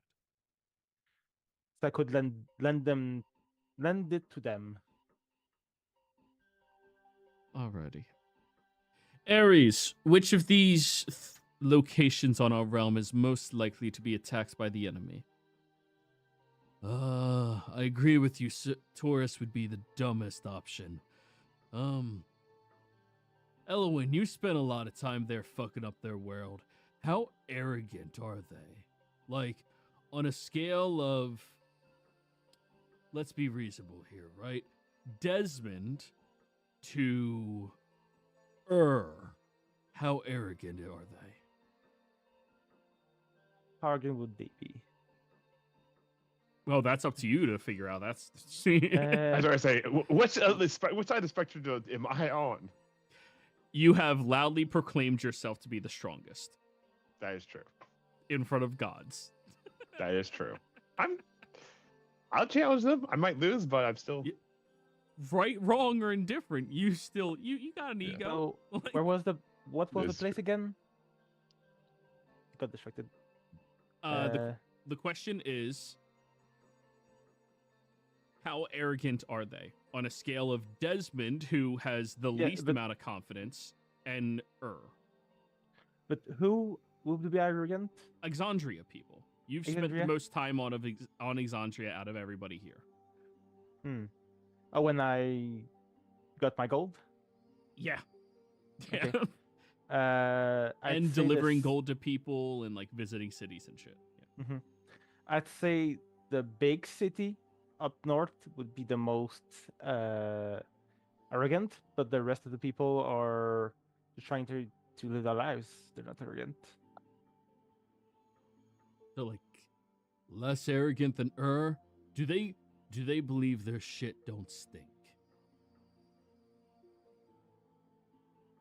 Remember, one of their gods sent their own angel into your place just to fulfill their mission. Yeah, but she's dead now. She was, but it goes to account for their behavior and beliefs. So they're pretty arrogant then. I would say if they're that arrogant, we're most likely looking for Sotide or Maida would be their two biggest places to attack. Maida has our most scholars. Sotide is right next to Morian, which is our largest economic hub in the realm. It also depends how much they know about this world. Always assume your enemy knows more. The moment you underestimate them is when you already lose. That's a good point. Yeah, he's wise as fuck, guys. Is there windows in this room that they're in? Nope. Okay. You have magical seals that nobody can scry in this chamber, interact with it at all. Nothing. I would say, if I was attacking us, I would start at Sotide. Bridgeburners has a standing military, but Sotide is a weaker economic status than any other of our major cities that we have. Its standing armies are mostly naval in nature, which has one major flaw, and that is they need water to move. Attack from the southern southwest side of Sotide, collapse inwards on them, overtake the city, overtake the harbor, set up your fortifications, begin your siege of attack spreading and controlling the docks there. That gives you control over the entire south. Your closest neighbor that can get to you with ease is Maida, and if you controlled the waterways, tourists would have a difficult time getting there. It gives them the largest strategic advantage. What if they started at Nordis? Nordis is a big unknown right now. Why have we not been able to get in contact? I didn't try, personally. I don't really give a fuck about them. They voted that they wanted to worship a different god. Fucking lazy bitches. Which god? Imperial. He's fine. War and famine also seem to be heading in that direction. Should we go investigate? Well, everyone gets things organized. I mean, that's an interesting place to take over first. If I'm being honest, it might... that would be really stupid. Do they have a lot of experience fighting? Of course they do. It's a world. Everybody fights wars. Taking over Nordis, the biggest issue with that is you don't control anything except the north. Most of our crops are relative to that region. Northwest area and territory, which means it'll be harder for us to get our outlet of food. Yeah. Oh, famine's here. Fuck. Yeah. All right. Meeting adjourned? No, it's adjourned when I say so. Meeting adjourned. I'll go see that with names. The flamboyant mage. Who? The flamboyant Ignatius. archmage. Iglesias. And I'll, mirror image the my Mimatar to show him like what it is. Actually, it's reinforced with 52,000 pounds of adamantium to increase magic potential. Basic stuff. He'll start taking notes from you, yeah. And as Ares is walking out, he'll look at you, and nod his head towards the door. Is it like a nod of acknowledgement or a nod of follow me? Follow me. All right, I'll follow. Why not? All right. When you walk outside of the war chamber, he continues walking with you. Hey, man. I was being serious. If your world needs a god of war, it's better than not having one in a time of war. If we need a god of war, I will say to my people, yes, Ares is a fine god of war. All right, good stuff. Of course, you're the only god of war I know, but you know one more. You know another one. Yeah.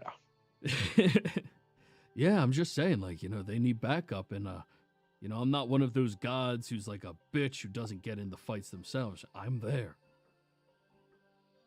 What happens if there's no war in a realm? Do you know, like I if get that's the case or very not? depressed. Let's say hypothetically you're to become the god of war of my realm. Yeah. Would you know if wars are happening? Yeah. I can always sense when I can sense when there's a battle. This could work to my advantage. So if you were to become the god of war of my realm, you would be able to tell me if a battle were happening, and if it's Yeah, I could. But I would need like a minimum of like 1,000 worshippers. Dang it. Of course. Oh, that's not hard for you, dude. You're like the leader of your world, right? I don't think so. Out of character, I don't think I am. I mean, you're a hero, a folk hero. Oh, I'm a folk hero, yeah. Doesn't mean I'm a leader. I tell them, I'm not the leader of my world. I'm maybe a hero to my people, but I don't lead them or anything. I set an example. Good enough. Yeah. Let them know. Anyways, I wanted to talk to you about that. So yeah. Just keep in mind, war is inevitable. When it happens, it happens. Might as well have me on your side. As long as there are sentient creatures, there will be war. Yeah. Isn't it? That's the thing about you, though. You don't want war. You don't want wars of annihilation. And that means there's not going to be wars after. Oh yeah, of course not. I want my side to win. And then the best part about victory is the feast afterwards. Oh, it's so good. Have the lasagna. Yeah. Turkey leg covered in bacon. Sure, why not? I need the protein for the day. One. Yeah. And it is just a fried turkey leg covered in bacon. And this is a bad thing? No. That's exactly. It is the best tasting fried turkey leg covered in bacon you've ever. Good. As that conversation is taking place, Vindir, Desmond also hurries to catch up to you in the chamber. Hey, we need to be extra cautious if those two are here. It's good that you're thinking of the later. That's a big concern that I have, is after all of this, what happens? Yeah, I know. I'm worried about all of it. Right. I don't know why the Moonweaver would want to. I don't know. Selfish. Yeah, like Liara wasn't even alive when she did that. I don't know. This all seems weird to me, man. I've researched these gods more than anybody, right? Something's not adding up here. So be careful. More than likely, they're setting traps for you guys. The Queen of Ravens, you guys are aware of her, right? Yeah. She has people that can instantly take Casimir out of the fight. Be aware of that. If you encounter anybody with these holy symbols, and he does minor illusion to show you all the various holy symbols of the Queen of Raven, like tactical retreat might be needed, or talk to Elowin and notify them to just murder those people first, right? Like, just get them out of the way. I don't know if they can control undead, but I know that they can stop them.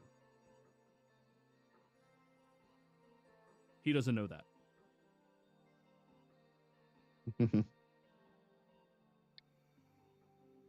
Okay? All right. Vindir, okay? Yes.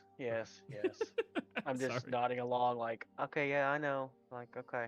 Yeah, I can't see your head shaking. Oh, I'm sorry. Yeah, I didn't think about that.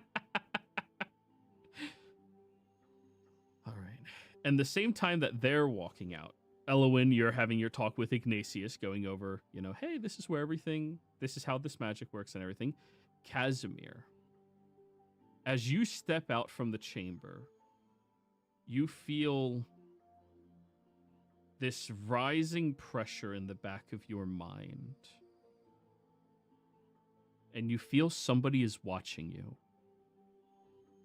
Somebody is looking upon you right now, peering at what you are doing. It's a strange foreign sensation. One that you don't exactly recognize.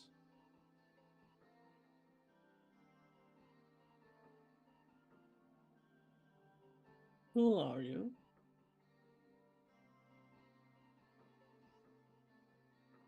When you ask that, go on. I can feel that you're there.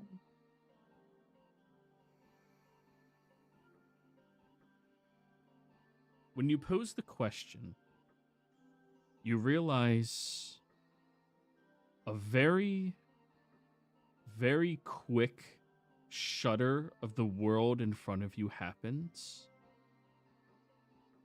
And you see the blood red-haired woman standing there.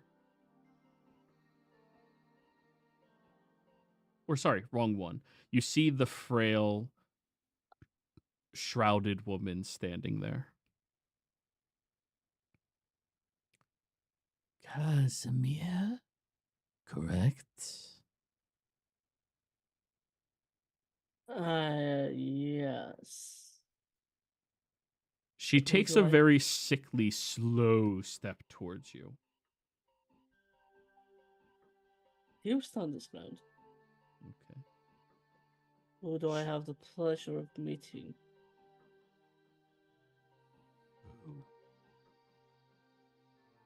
Who? That is not correct. You are speaking with what? Would be the better question.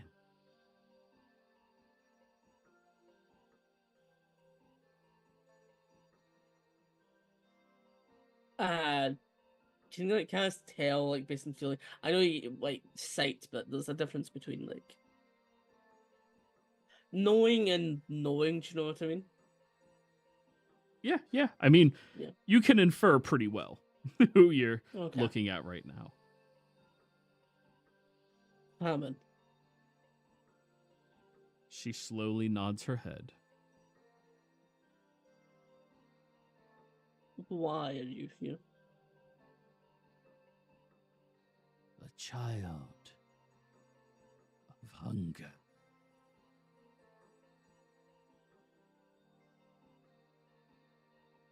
I have heard of you. Whispers told of a mortal that seeks to usurp the law. The law that I keep in check. She steps closer and you can feel this chill about her, this frigid coldness to her body and essence that seeps from her own being towards you, like the warmth is being recalled from you.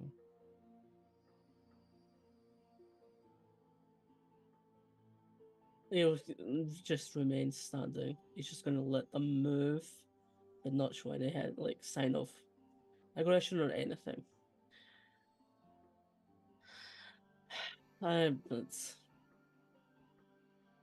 I didn't expect to have been heard of, but that's fascinating.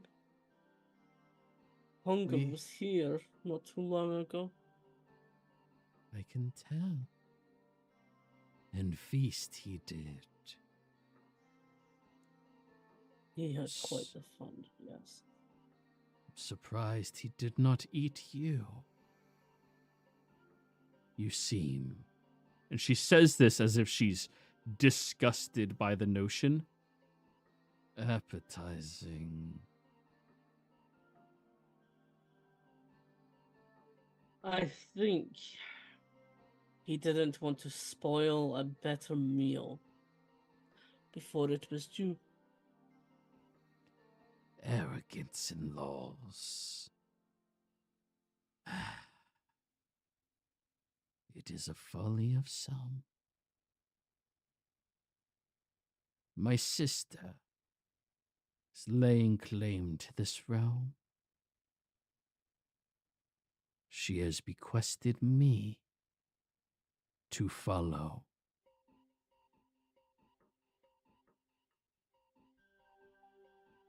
These things.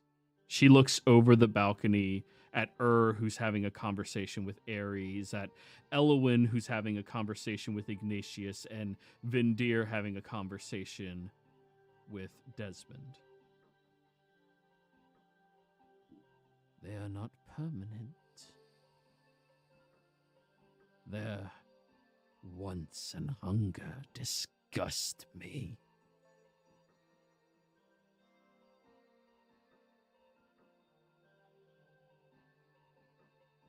I want them dead.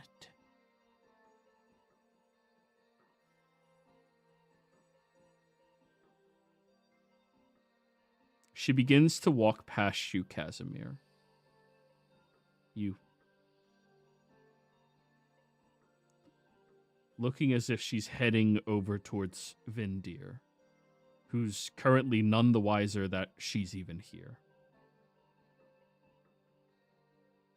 You seek their death for what? That seems like a hunger of your own if you have a want for it. She turns.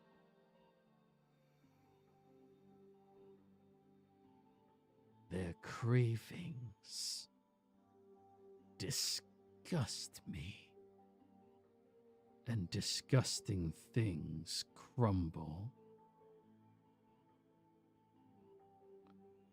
But you, she turns. You crave so little against your own species. Do you miss hunger?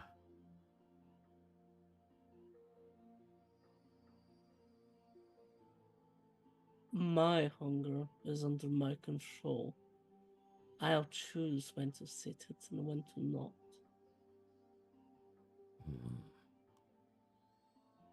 She walks, rotating around to meet you yet again.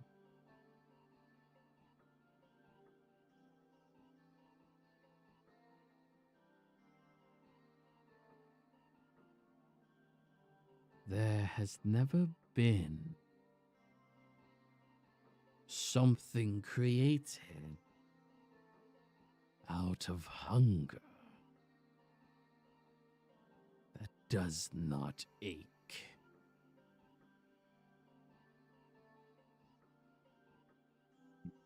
You're unique. You nearly disgust me. I will take that as a compliment. Sometime in the future, I'm going to need your help. Need.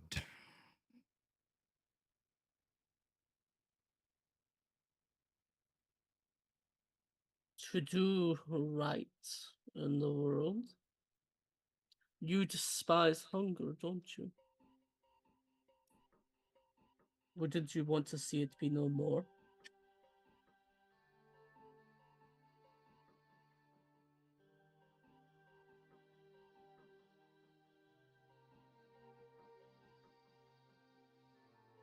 She stares at you,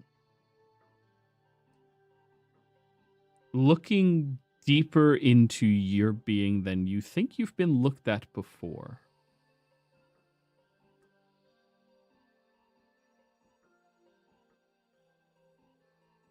I do not strike deals.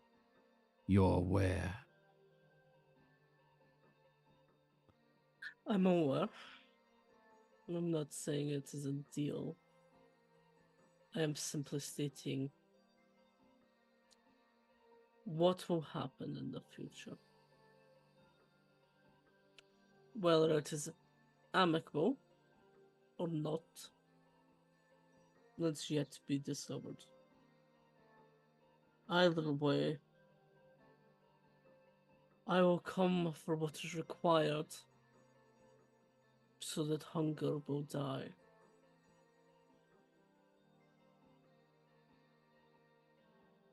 War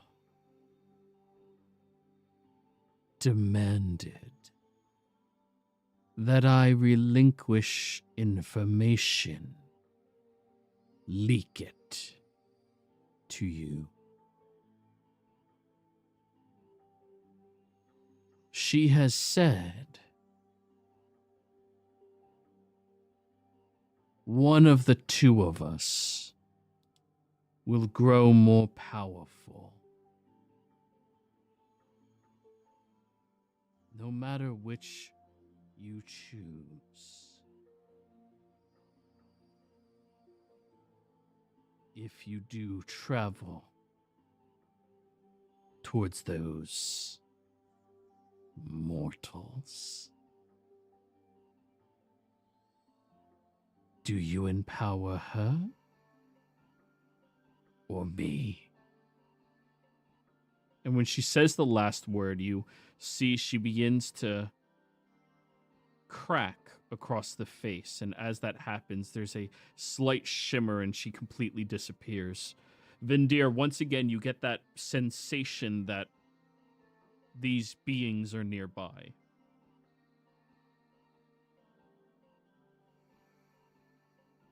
Oh, they're getting closer.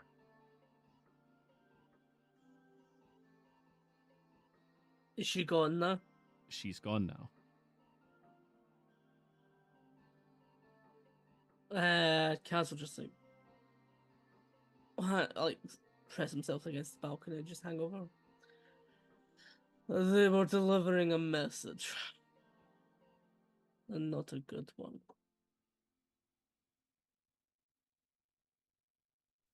If we leave, regardless if we leave or stay, one of the lost will become stronger.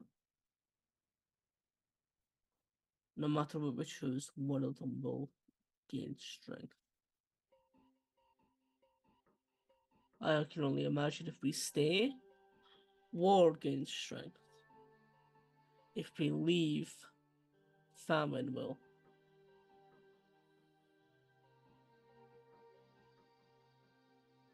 That's what I have. What I believe, anyway.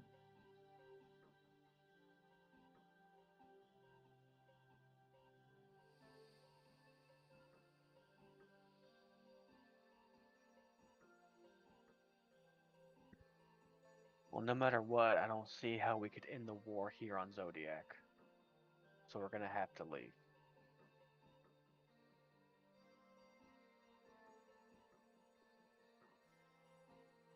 But are you guys gonna go check out Nordis, or should I? I think we should go. Let's go to Nordis. Now. Yeah. Elowin. Yeah. Have you ever been to Nordis before? Nordis, where's that again? It's the city that's built into like cliffs and stuff, and then they have a plateau at the top. Don't think I've been there before. Okay, well, make sure you pick up a jar of dirt or fucking something. Let's send you... Shit. One of them's gonna get stronger. Which one do we want to get stronger? Oh, that's... Don't think about it, Desmond. They said they're going, they're going. Send them. You should prepare. If one of them's going to get stronger, it may be because war might be coming here. If we assume Nortis has most of the farmland, that is where for hunger, famine. Sorry. What were you saying, Elwin? Iglesias, I'll give him something. The Black Phantom Mask. Who, Desmond? No, Iglesias. Ignatius. Okay, yeah. I'll give him the Black Phantom Mask. Thanks. That's so creepy. I'll put it on my mantle. All right, well, get together, you goobers, and walk outside of the room. We can't do it in here. Okay. And once you all group together, he claps his hands and does a teleport spell, sending all of you over towards Nordis.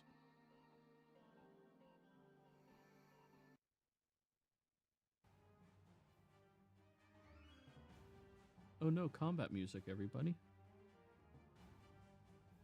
As soon as you arrive, you see that you are standing on top of the plateaus, looking around at this large city where there is flaming tops of buildings behind you.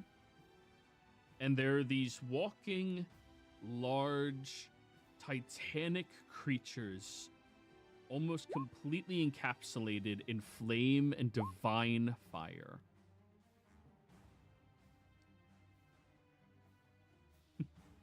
As they are moving through the location, you see them simply running their hands across the area, and these divine rays are just destroying buildings over and over and over again. And as you have arrived, the Amphireans look at all of you. All right, guys, roll me that initiative. I'm going to assume fire immunity. No. Oh, you're going to make me do math. Radiant. Immune to radiant or resistant? All right. Immune. Okay, I just need to know so I can uncheck some boxes. Yeah. Just for each, right? Okay, so removing. That's why I just told you. Like, it's just. Yeah, it's fine. Like, I just need to. Yeah. They're making flames, though? No fucking way. What? I rolled a natural 1 on initiative with them. Nice! And one of us actually gets to go first before them. Oh my god, you guys rolled shit. No, I did not. Yeah, I only have a +2. I'm thinking about my other games where people have like +12s and +14s and shit. Mm-hmm. Oh, yeah, no. Yeah, that would be a bad roll. But anyways, Elowin, you are going first as you see the Amphireans igniting buildings and setting them ablaze and on fire. Yeah. Boop. And then up here, and then boop. Why is there 2 of them? Can you see 2 of them? There's No, more. only see 1. Yeah, that's a Okay. you thing. Yeah, we're Okay. we're- I'll just move my token Oh no, here. you only have 9 temp HP. What? You're down to 9 temp. Uh, You forgot to reset. Yeah.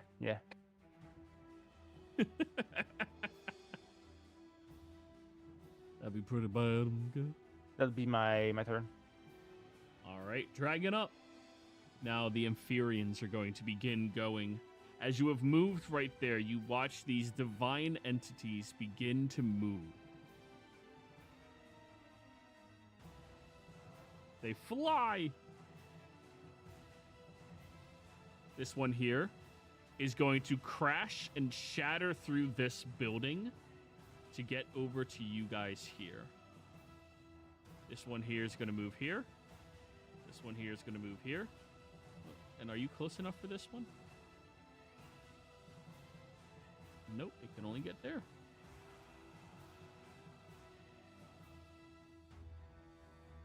So, this one here, Vindir, you're in the front. Yep. It is going to use its sacred weapon. 23 to hit. That hits. Alrighty, so as it strikes down upon you, you will suffer 33 force damage. And you have the stun condition until the Ethereum's next turn. In which case you'll take 21 force damage.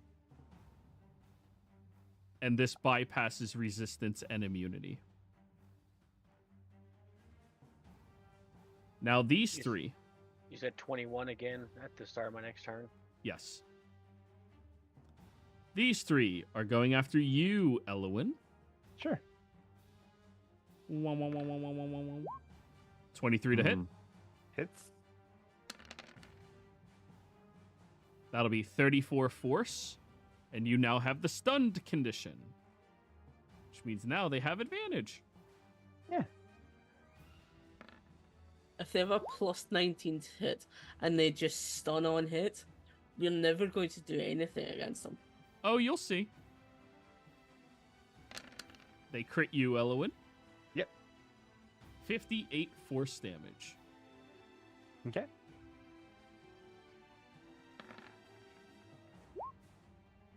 $38 to hit. Hits. 33 force damage. This one here is going to shoot a beam at you, Elowin. Mm-hmm. Divine Ray. 25 to hit. Hits.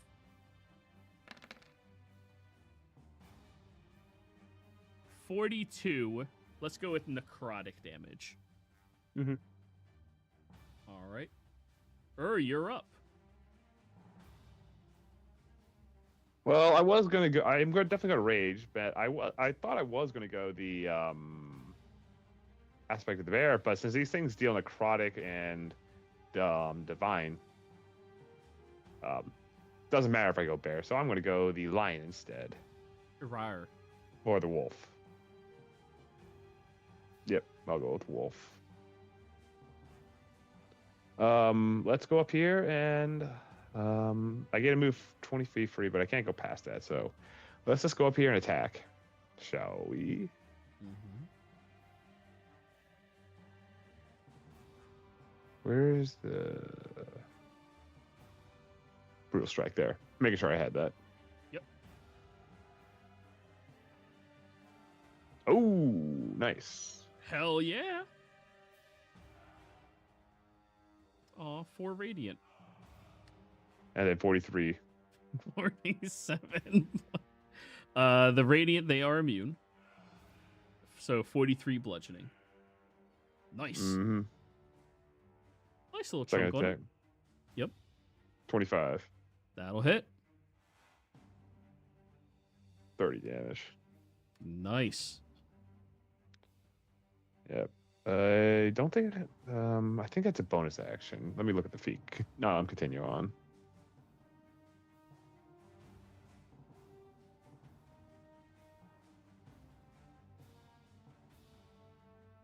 Feats. Guildmaster.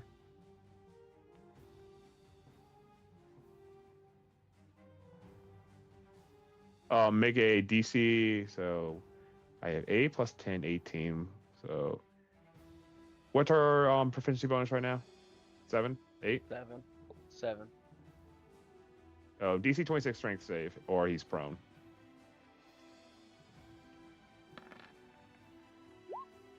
Not advantage, but 36.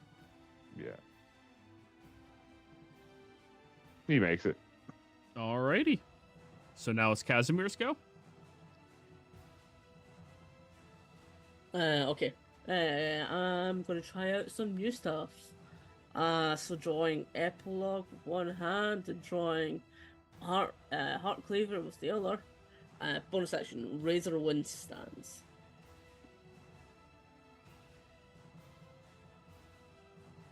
Ooh. Moving this one. Dual wielding great swords. Final Fantasy bullshit up in here. Yeah. Great sword and a great axe. Oh, But even yes. better. Yeah. Even more hardcore Asian anime. Hell Oh yeah, absolutely. And speaking of that, as my action, I will take my new epic strike with this combat form, Hail of Steel. I make an attack with my main hand and offhand weapon. I'll post in the chat. Sure.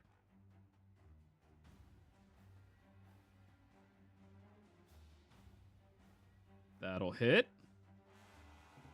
I took off the radiant. Thank you. So 28 and 9 And then this one is with epic advantage, which is just always advantage. Super duper epic advantage. That'll hit.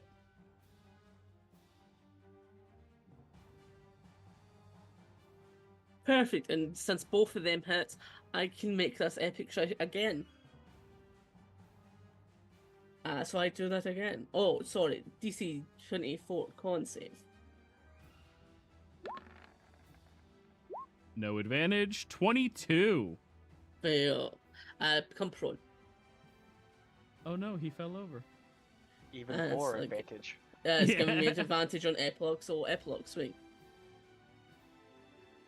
Let's go. Jesus. On an epilogue crit.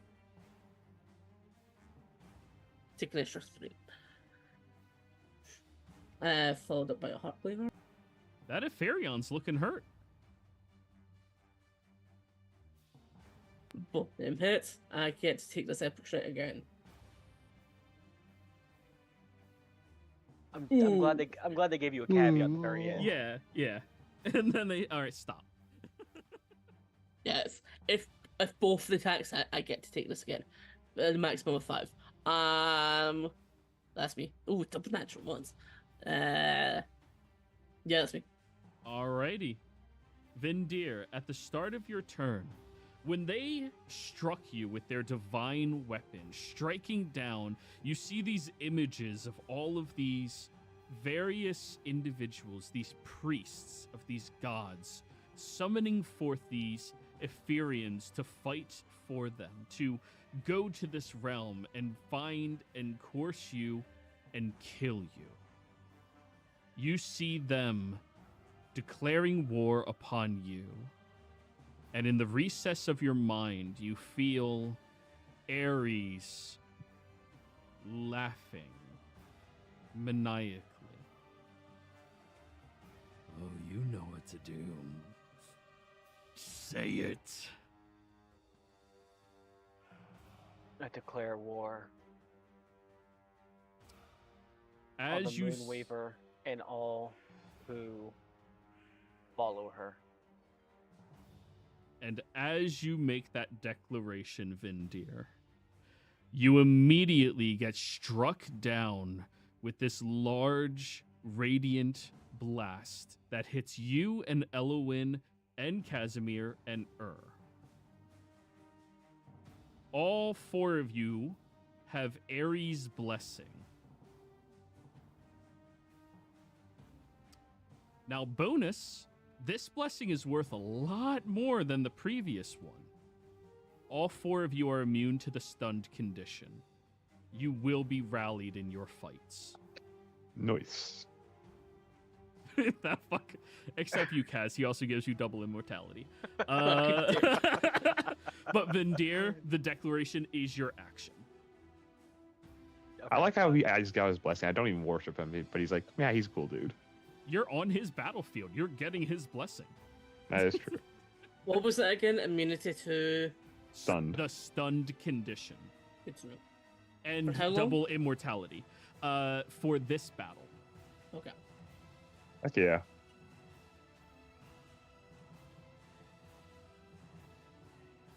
All right, well, I have a feeling that's going to come up. Bonus action, movement, anything else, Vindir? Oh, I figured I didn't have any of that because I was. You were. Now you're stunned. not. Okay. All right. Shit. Bonus action. No, I don't really have any bonus actions, but I will move. Love how Kaz started with, we can't win. I just asked a question. I know. Like, if these fuckers are just going to stun us repeatedly, we're not going to be doing shit here. Yeah, they would if you didn't get the God of War's blessing. I figured we were getting shoehorned into something crazy. Yeah. So you go over there, Vindir? Yeah, I climbed up the ladder. I figured it's 10 feet, and then Yeah. I'm on the adjacent roof. Okay. This building is collapsing. The Inferian did just charge through it, but yes. I know. All right. I have feather fall as a reaction. I'm good. Elowin, these guys are beating up on you like you weren't going to just attack them back. It's your action, your turn. have the most annoying thing, but I'll need to transfer back. And next turn, I'll do something really annoying. So that's my turn for now. All right. Ephemeran. This one here is going to stand up from being prone. And it's pissed off at you, Kaz. Yeah. 23 to hit.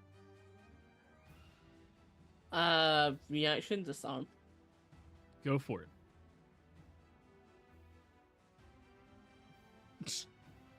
All right.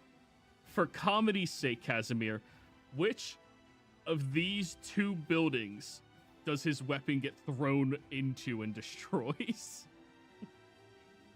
The one far back. This one over here? Yeah.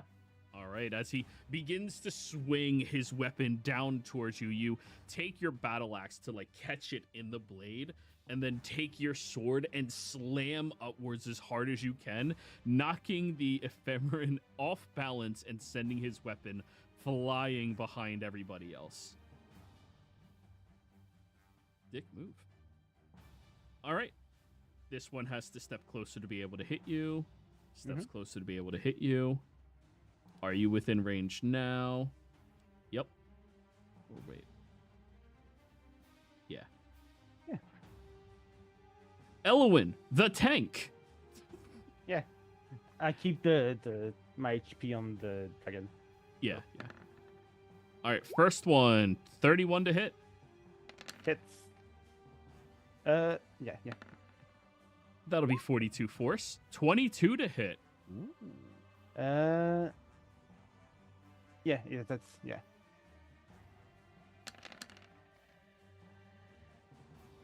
26 force. Mhm. 32 to hit. Hits. And then the last one that just flew, 33 force. Then the last one that just flew in here, 29. Reaction to miss. Oh, no. As a wizard. Wait a second, though, Elowin. Yes? These things have true sight. And? I'm giving you an opportunity to narrate how their true sight doesn't even work on your illusions anymore. Yeah. Go ahead, describe it. Yeah. They're trying to attack me, and they slice through nothing, but they seem to be dumbfounded by hitting an illusion. And they've never seen anything like that, I guess. As the creatures are completely taken aback after seeing miss after miss after miss after miss of one of its attacks. Mm-hmm.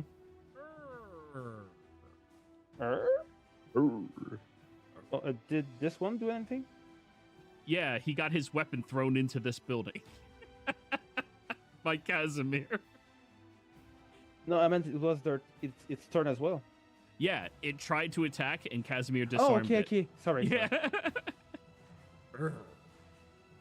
Hit. 22 hit. 22 just barely hits. 34 and 37. 71 damage, so. It is looking really, really fucked up. 26 strength save. Or prone.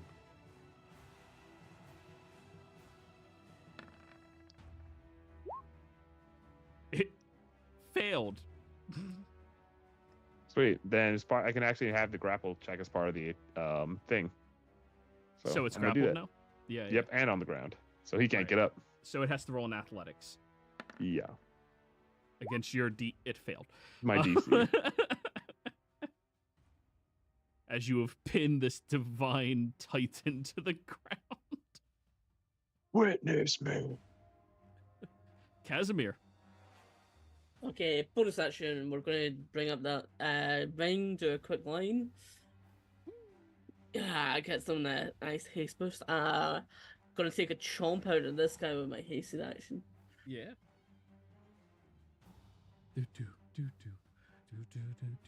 Remember advantage, he is prone. I'll choose for that to be necrotic. 20 misses. Oh yeah. Never mind. That's the Damn. second one I've rolled double 20s for. Right, okay, well I missed that stat, but I'm Good gonna vision. blink. Yeah. But shouldn't that be a crit? Because one is 20, and then the other is 22. Oh. Yeah, no. Get an inspiration for that, but no.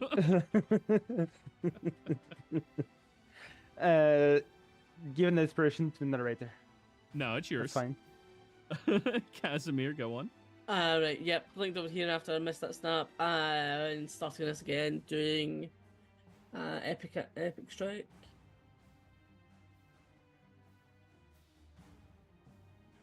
Hail Steel, so starting this again, epilogue.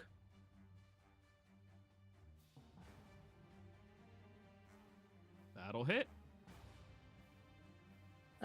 Con save DC 24. Ooh, close. 22. That is the Okay. third 22 they've rolled. Holy fuck. Fell prone. Oh, no. It gives me an advantage again. Oh, help, I fell over. Heart Cleaver.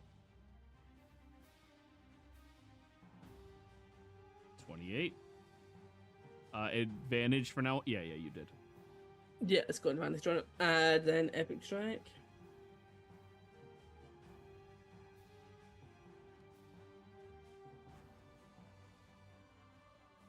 $37 for 36. Yep.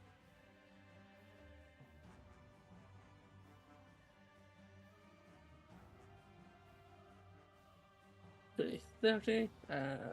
Epic Strike.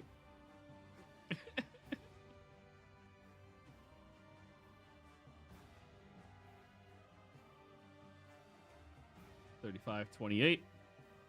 One Only more she's time. 5'3".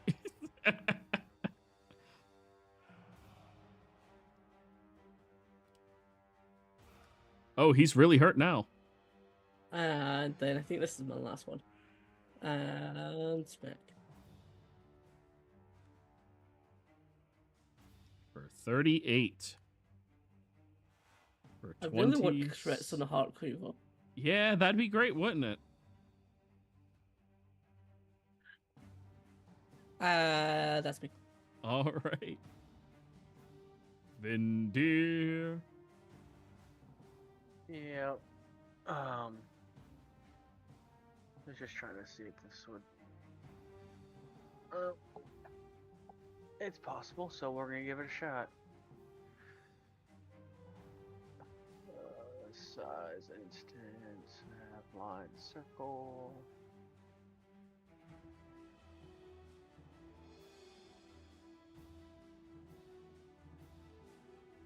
Oh, okay, well here.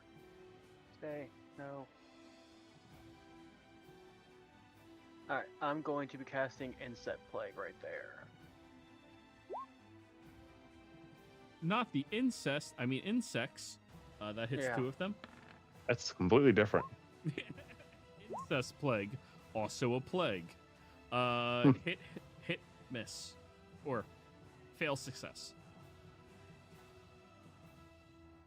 Half as much, and here's the damage. 19. Anything else on them, or just the damage? That's it, just the damage. That's what I was reading. And it stays, right? Correct. Halloween. You know when your mouse cursors, you can slow it, so you can see more little cursors behind it when you move it? Sure, yeah. I'm going to cast this one. Boop. Trigger spell ward.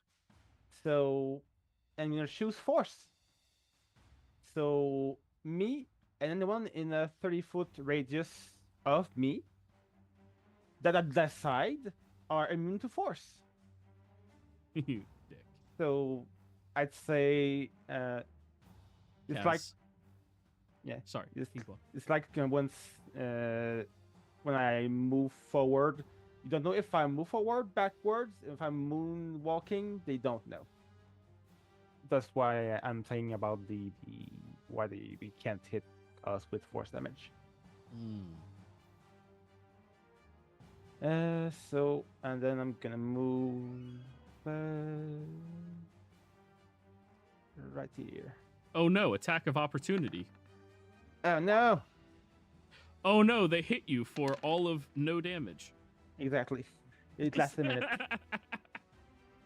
They tilt their heads as very intelligent beings. Mm-hmm. All done? Yeah.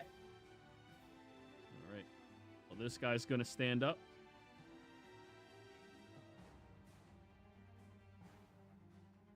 This guy's going to stand up. And I'm not metaing it. This guy doesn't have his fucking weapon, so he was going to shoot you anyways. How does he stand up? Oh, he's grappled. He's just going to try to shoot you in the face as you're sitting there. Yeah. So 24 to hit? Yeah, it hits. Alrighty. 38 necrotic damage.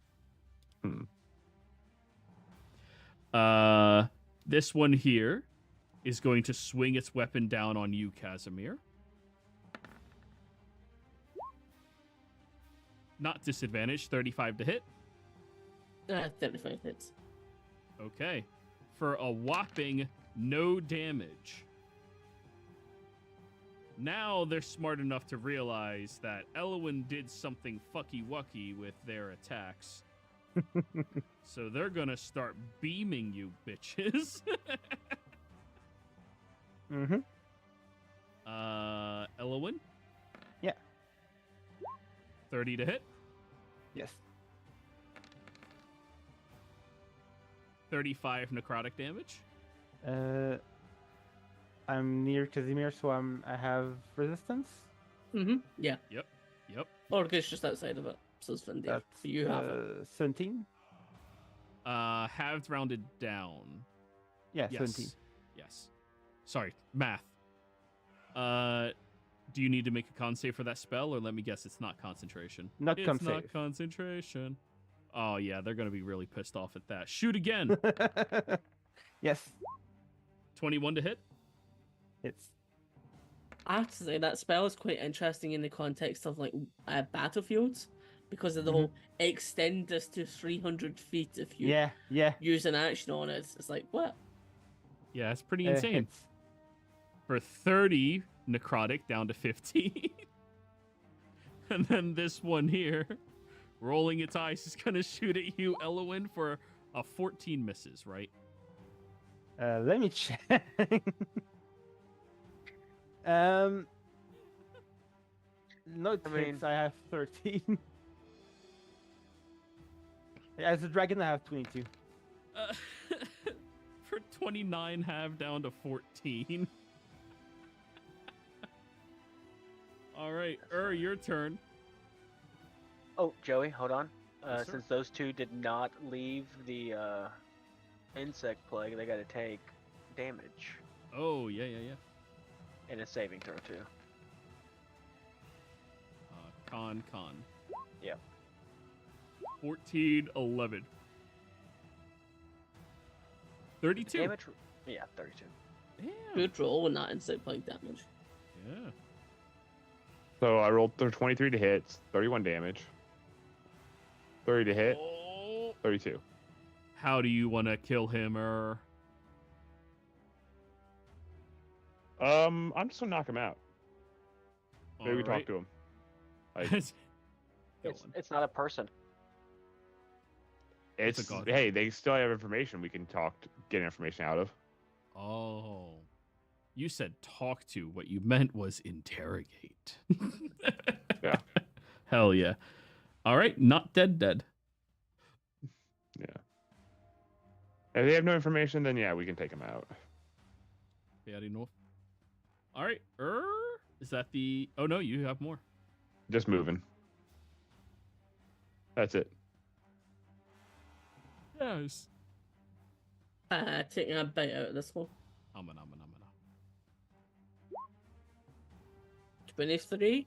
Hits. I'm making the Radiant be necrotic instead. Oh yeah, you have that option. Yeah. It's just my grill that makes it radiant. Be right back, guys. Yep.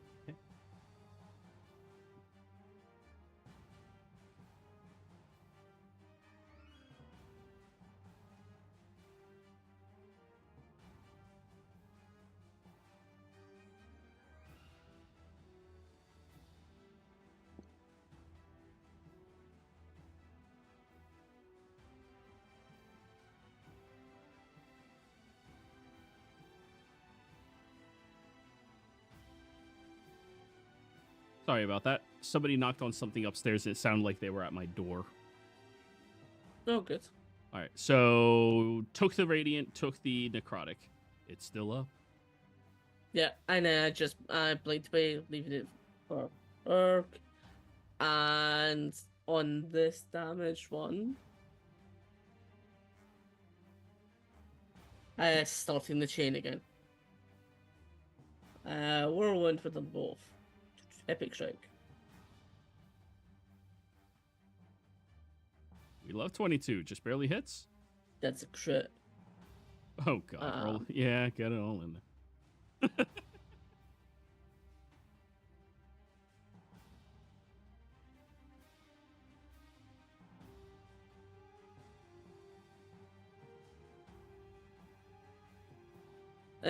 Additional 18.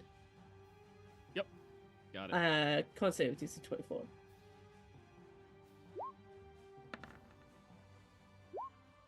No, it's prone. Perfect. Hard cleaver. By the way, the Empyrean that I'm next to, everyone has advantage on him, and he has disadvantage on everyone else because of the things I chose. Oh.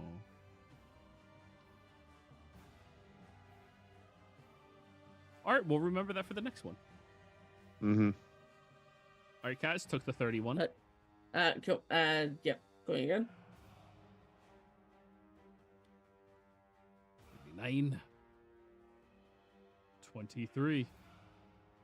That's 2, third.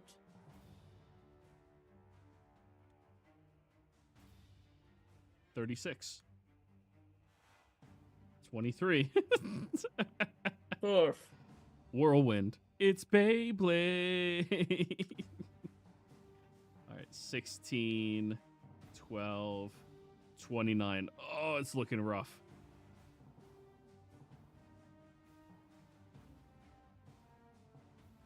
28. That is a dead. Are you saving this one? No. Just Beyblading the fuck out of it. Yes. Beyblade. Can I eat it? You want to consume it? Sure. CR23. Actually, no. These are the nerfed ones. CR20. Could be CR19. Well, actually, if I'm eating something over the CR limit, can it still be considered a temporary one if I'm not trying to, like... Yeah. I leave it at hand or something. Yeah. You can demote it. You can't promote it. Fantastic. Then I'm going to take that temporary buff. That'll be my turn because I can only do that on a single target. Nice. There is some balance to it. Vindier.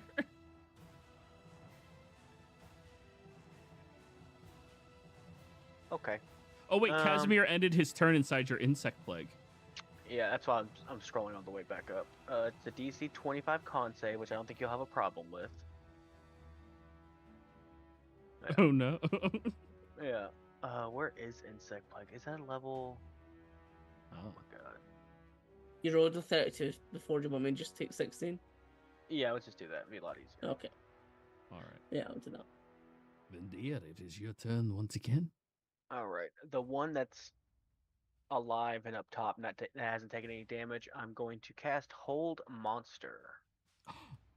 Wisdom? Yes.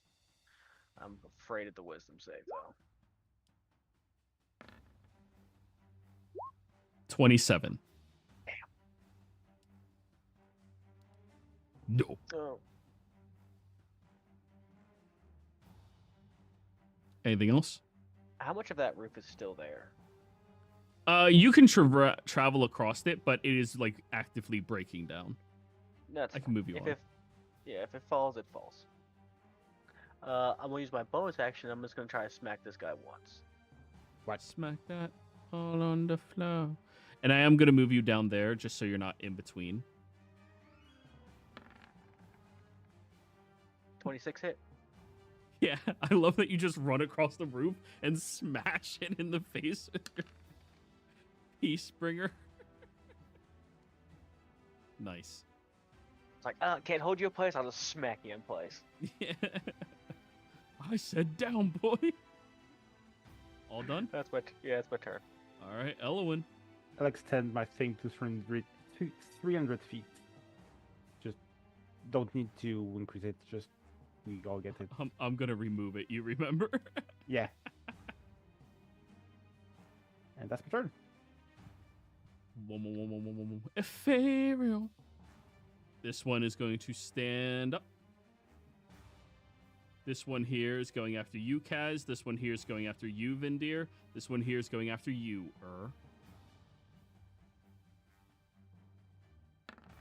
Disadvantage on you, 14. On me? Miss. Yeah. All of them are actually at disadvantage because all of you guys are in melee. Casimir. 18. Misses. Vindir. Oh, I got fucked. Wait, even at disadvantage?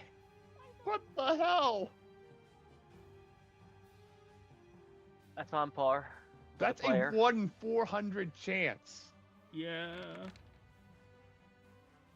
I think that's the first time I've ever seen a crit on a disadvantage. Good note, though, Vindir. 57 necrotic, halved.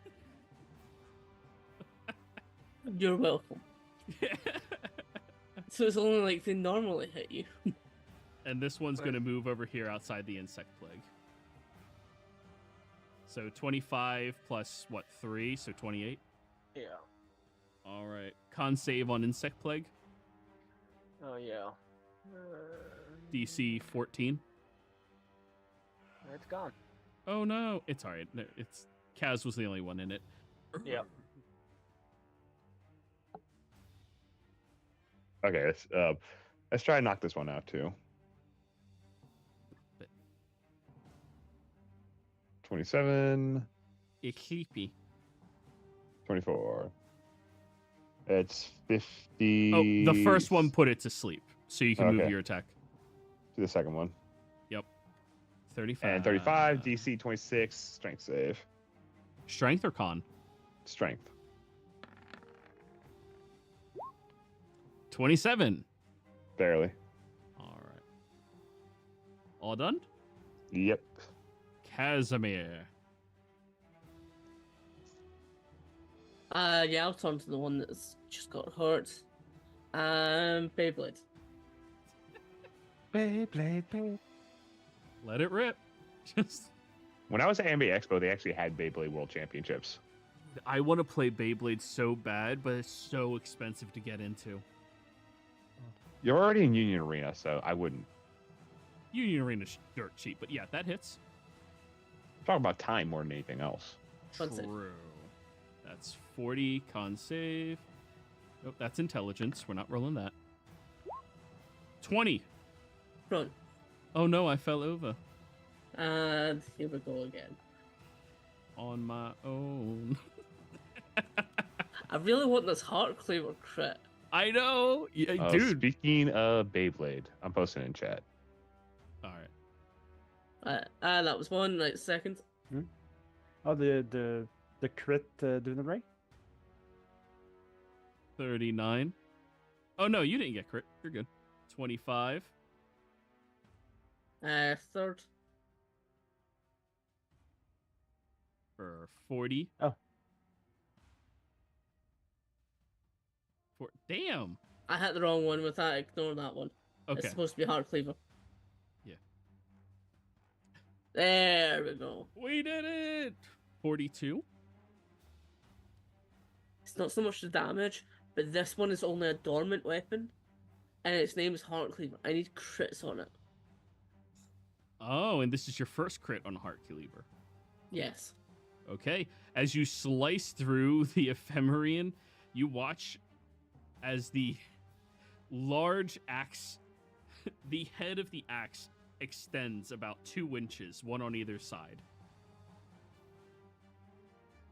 It did something. Ooh. Let's do this again. Let me know when you hit 4 crits. 4 crits. Okay, I'll keep counting. In an actual battle. You can't just farm them on Yeah. I don't cheese it that way anyway. I but know I'll you get don't. 4 crits. Well, I mean, I'm going for them anyway, so that's perfect for this then. So that was 3, so this is 4. Wrong weapon. Of course it's epilogue. It has to be epilogue first. It's the main-handed. Sadly, Casimir, you're all out of attacks now. God damn it. Hasted action, I'm going to take a bite out of the other one out of frustration. Oh no, you should have used the drain. Oh, it was a crit. God damn it. You go to bite it and your teeth get stuck on the one that's currently dying. That's me. Vindia. All right, I'm gonna pull out this big boy spell, Joey. I'm gonna let you figure out how you want to go with it. Oh god damn it! You're imploding the Imperi. Yeah. You compress a single target of gargantuan size or smaller with overwhelming force. If the target is a non-epic creature, it is slain instantly. All other targets instead take 30 d10 points of bludgeoning damage. Creatures reduced to 0 hit points or slain by this spell are compressed to the size of a marble, along with any non-magical equipment they are carrying. So, all of you watch as Vindir. What does it look like when you cast it? Honestly, I want everything to turn into a small white ball of voidness. So like Char's ball, but white instead of black. All right, so you reach your hand out over at this thing as you begin screaming and using your will to crush this creature.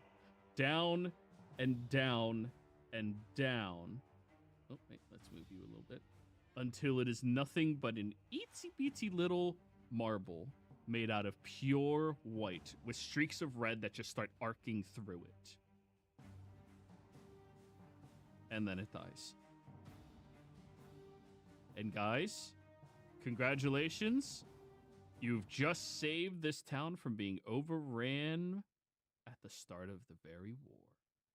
Players, thank you all very much for playing. Viewers, thank you for watching. We'll see you next time. Goodbye. Bye-bye. Have a beautiful time.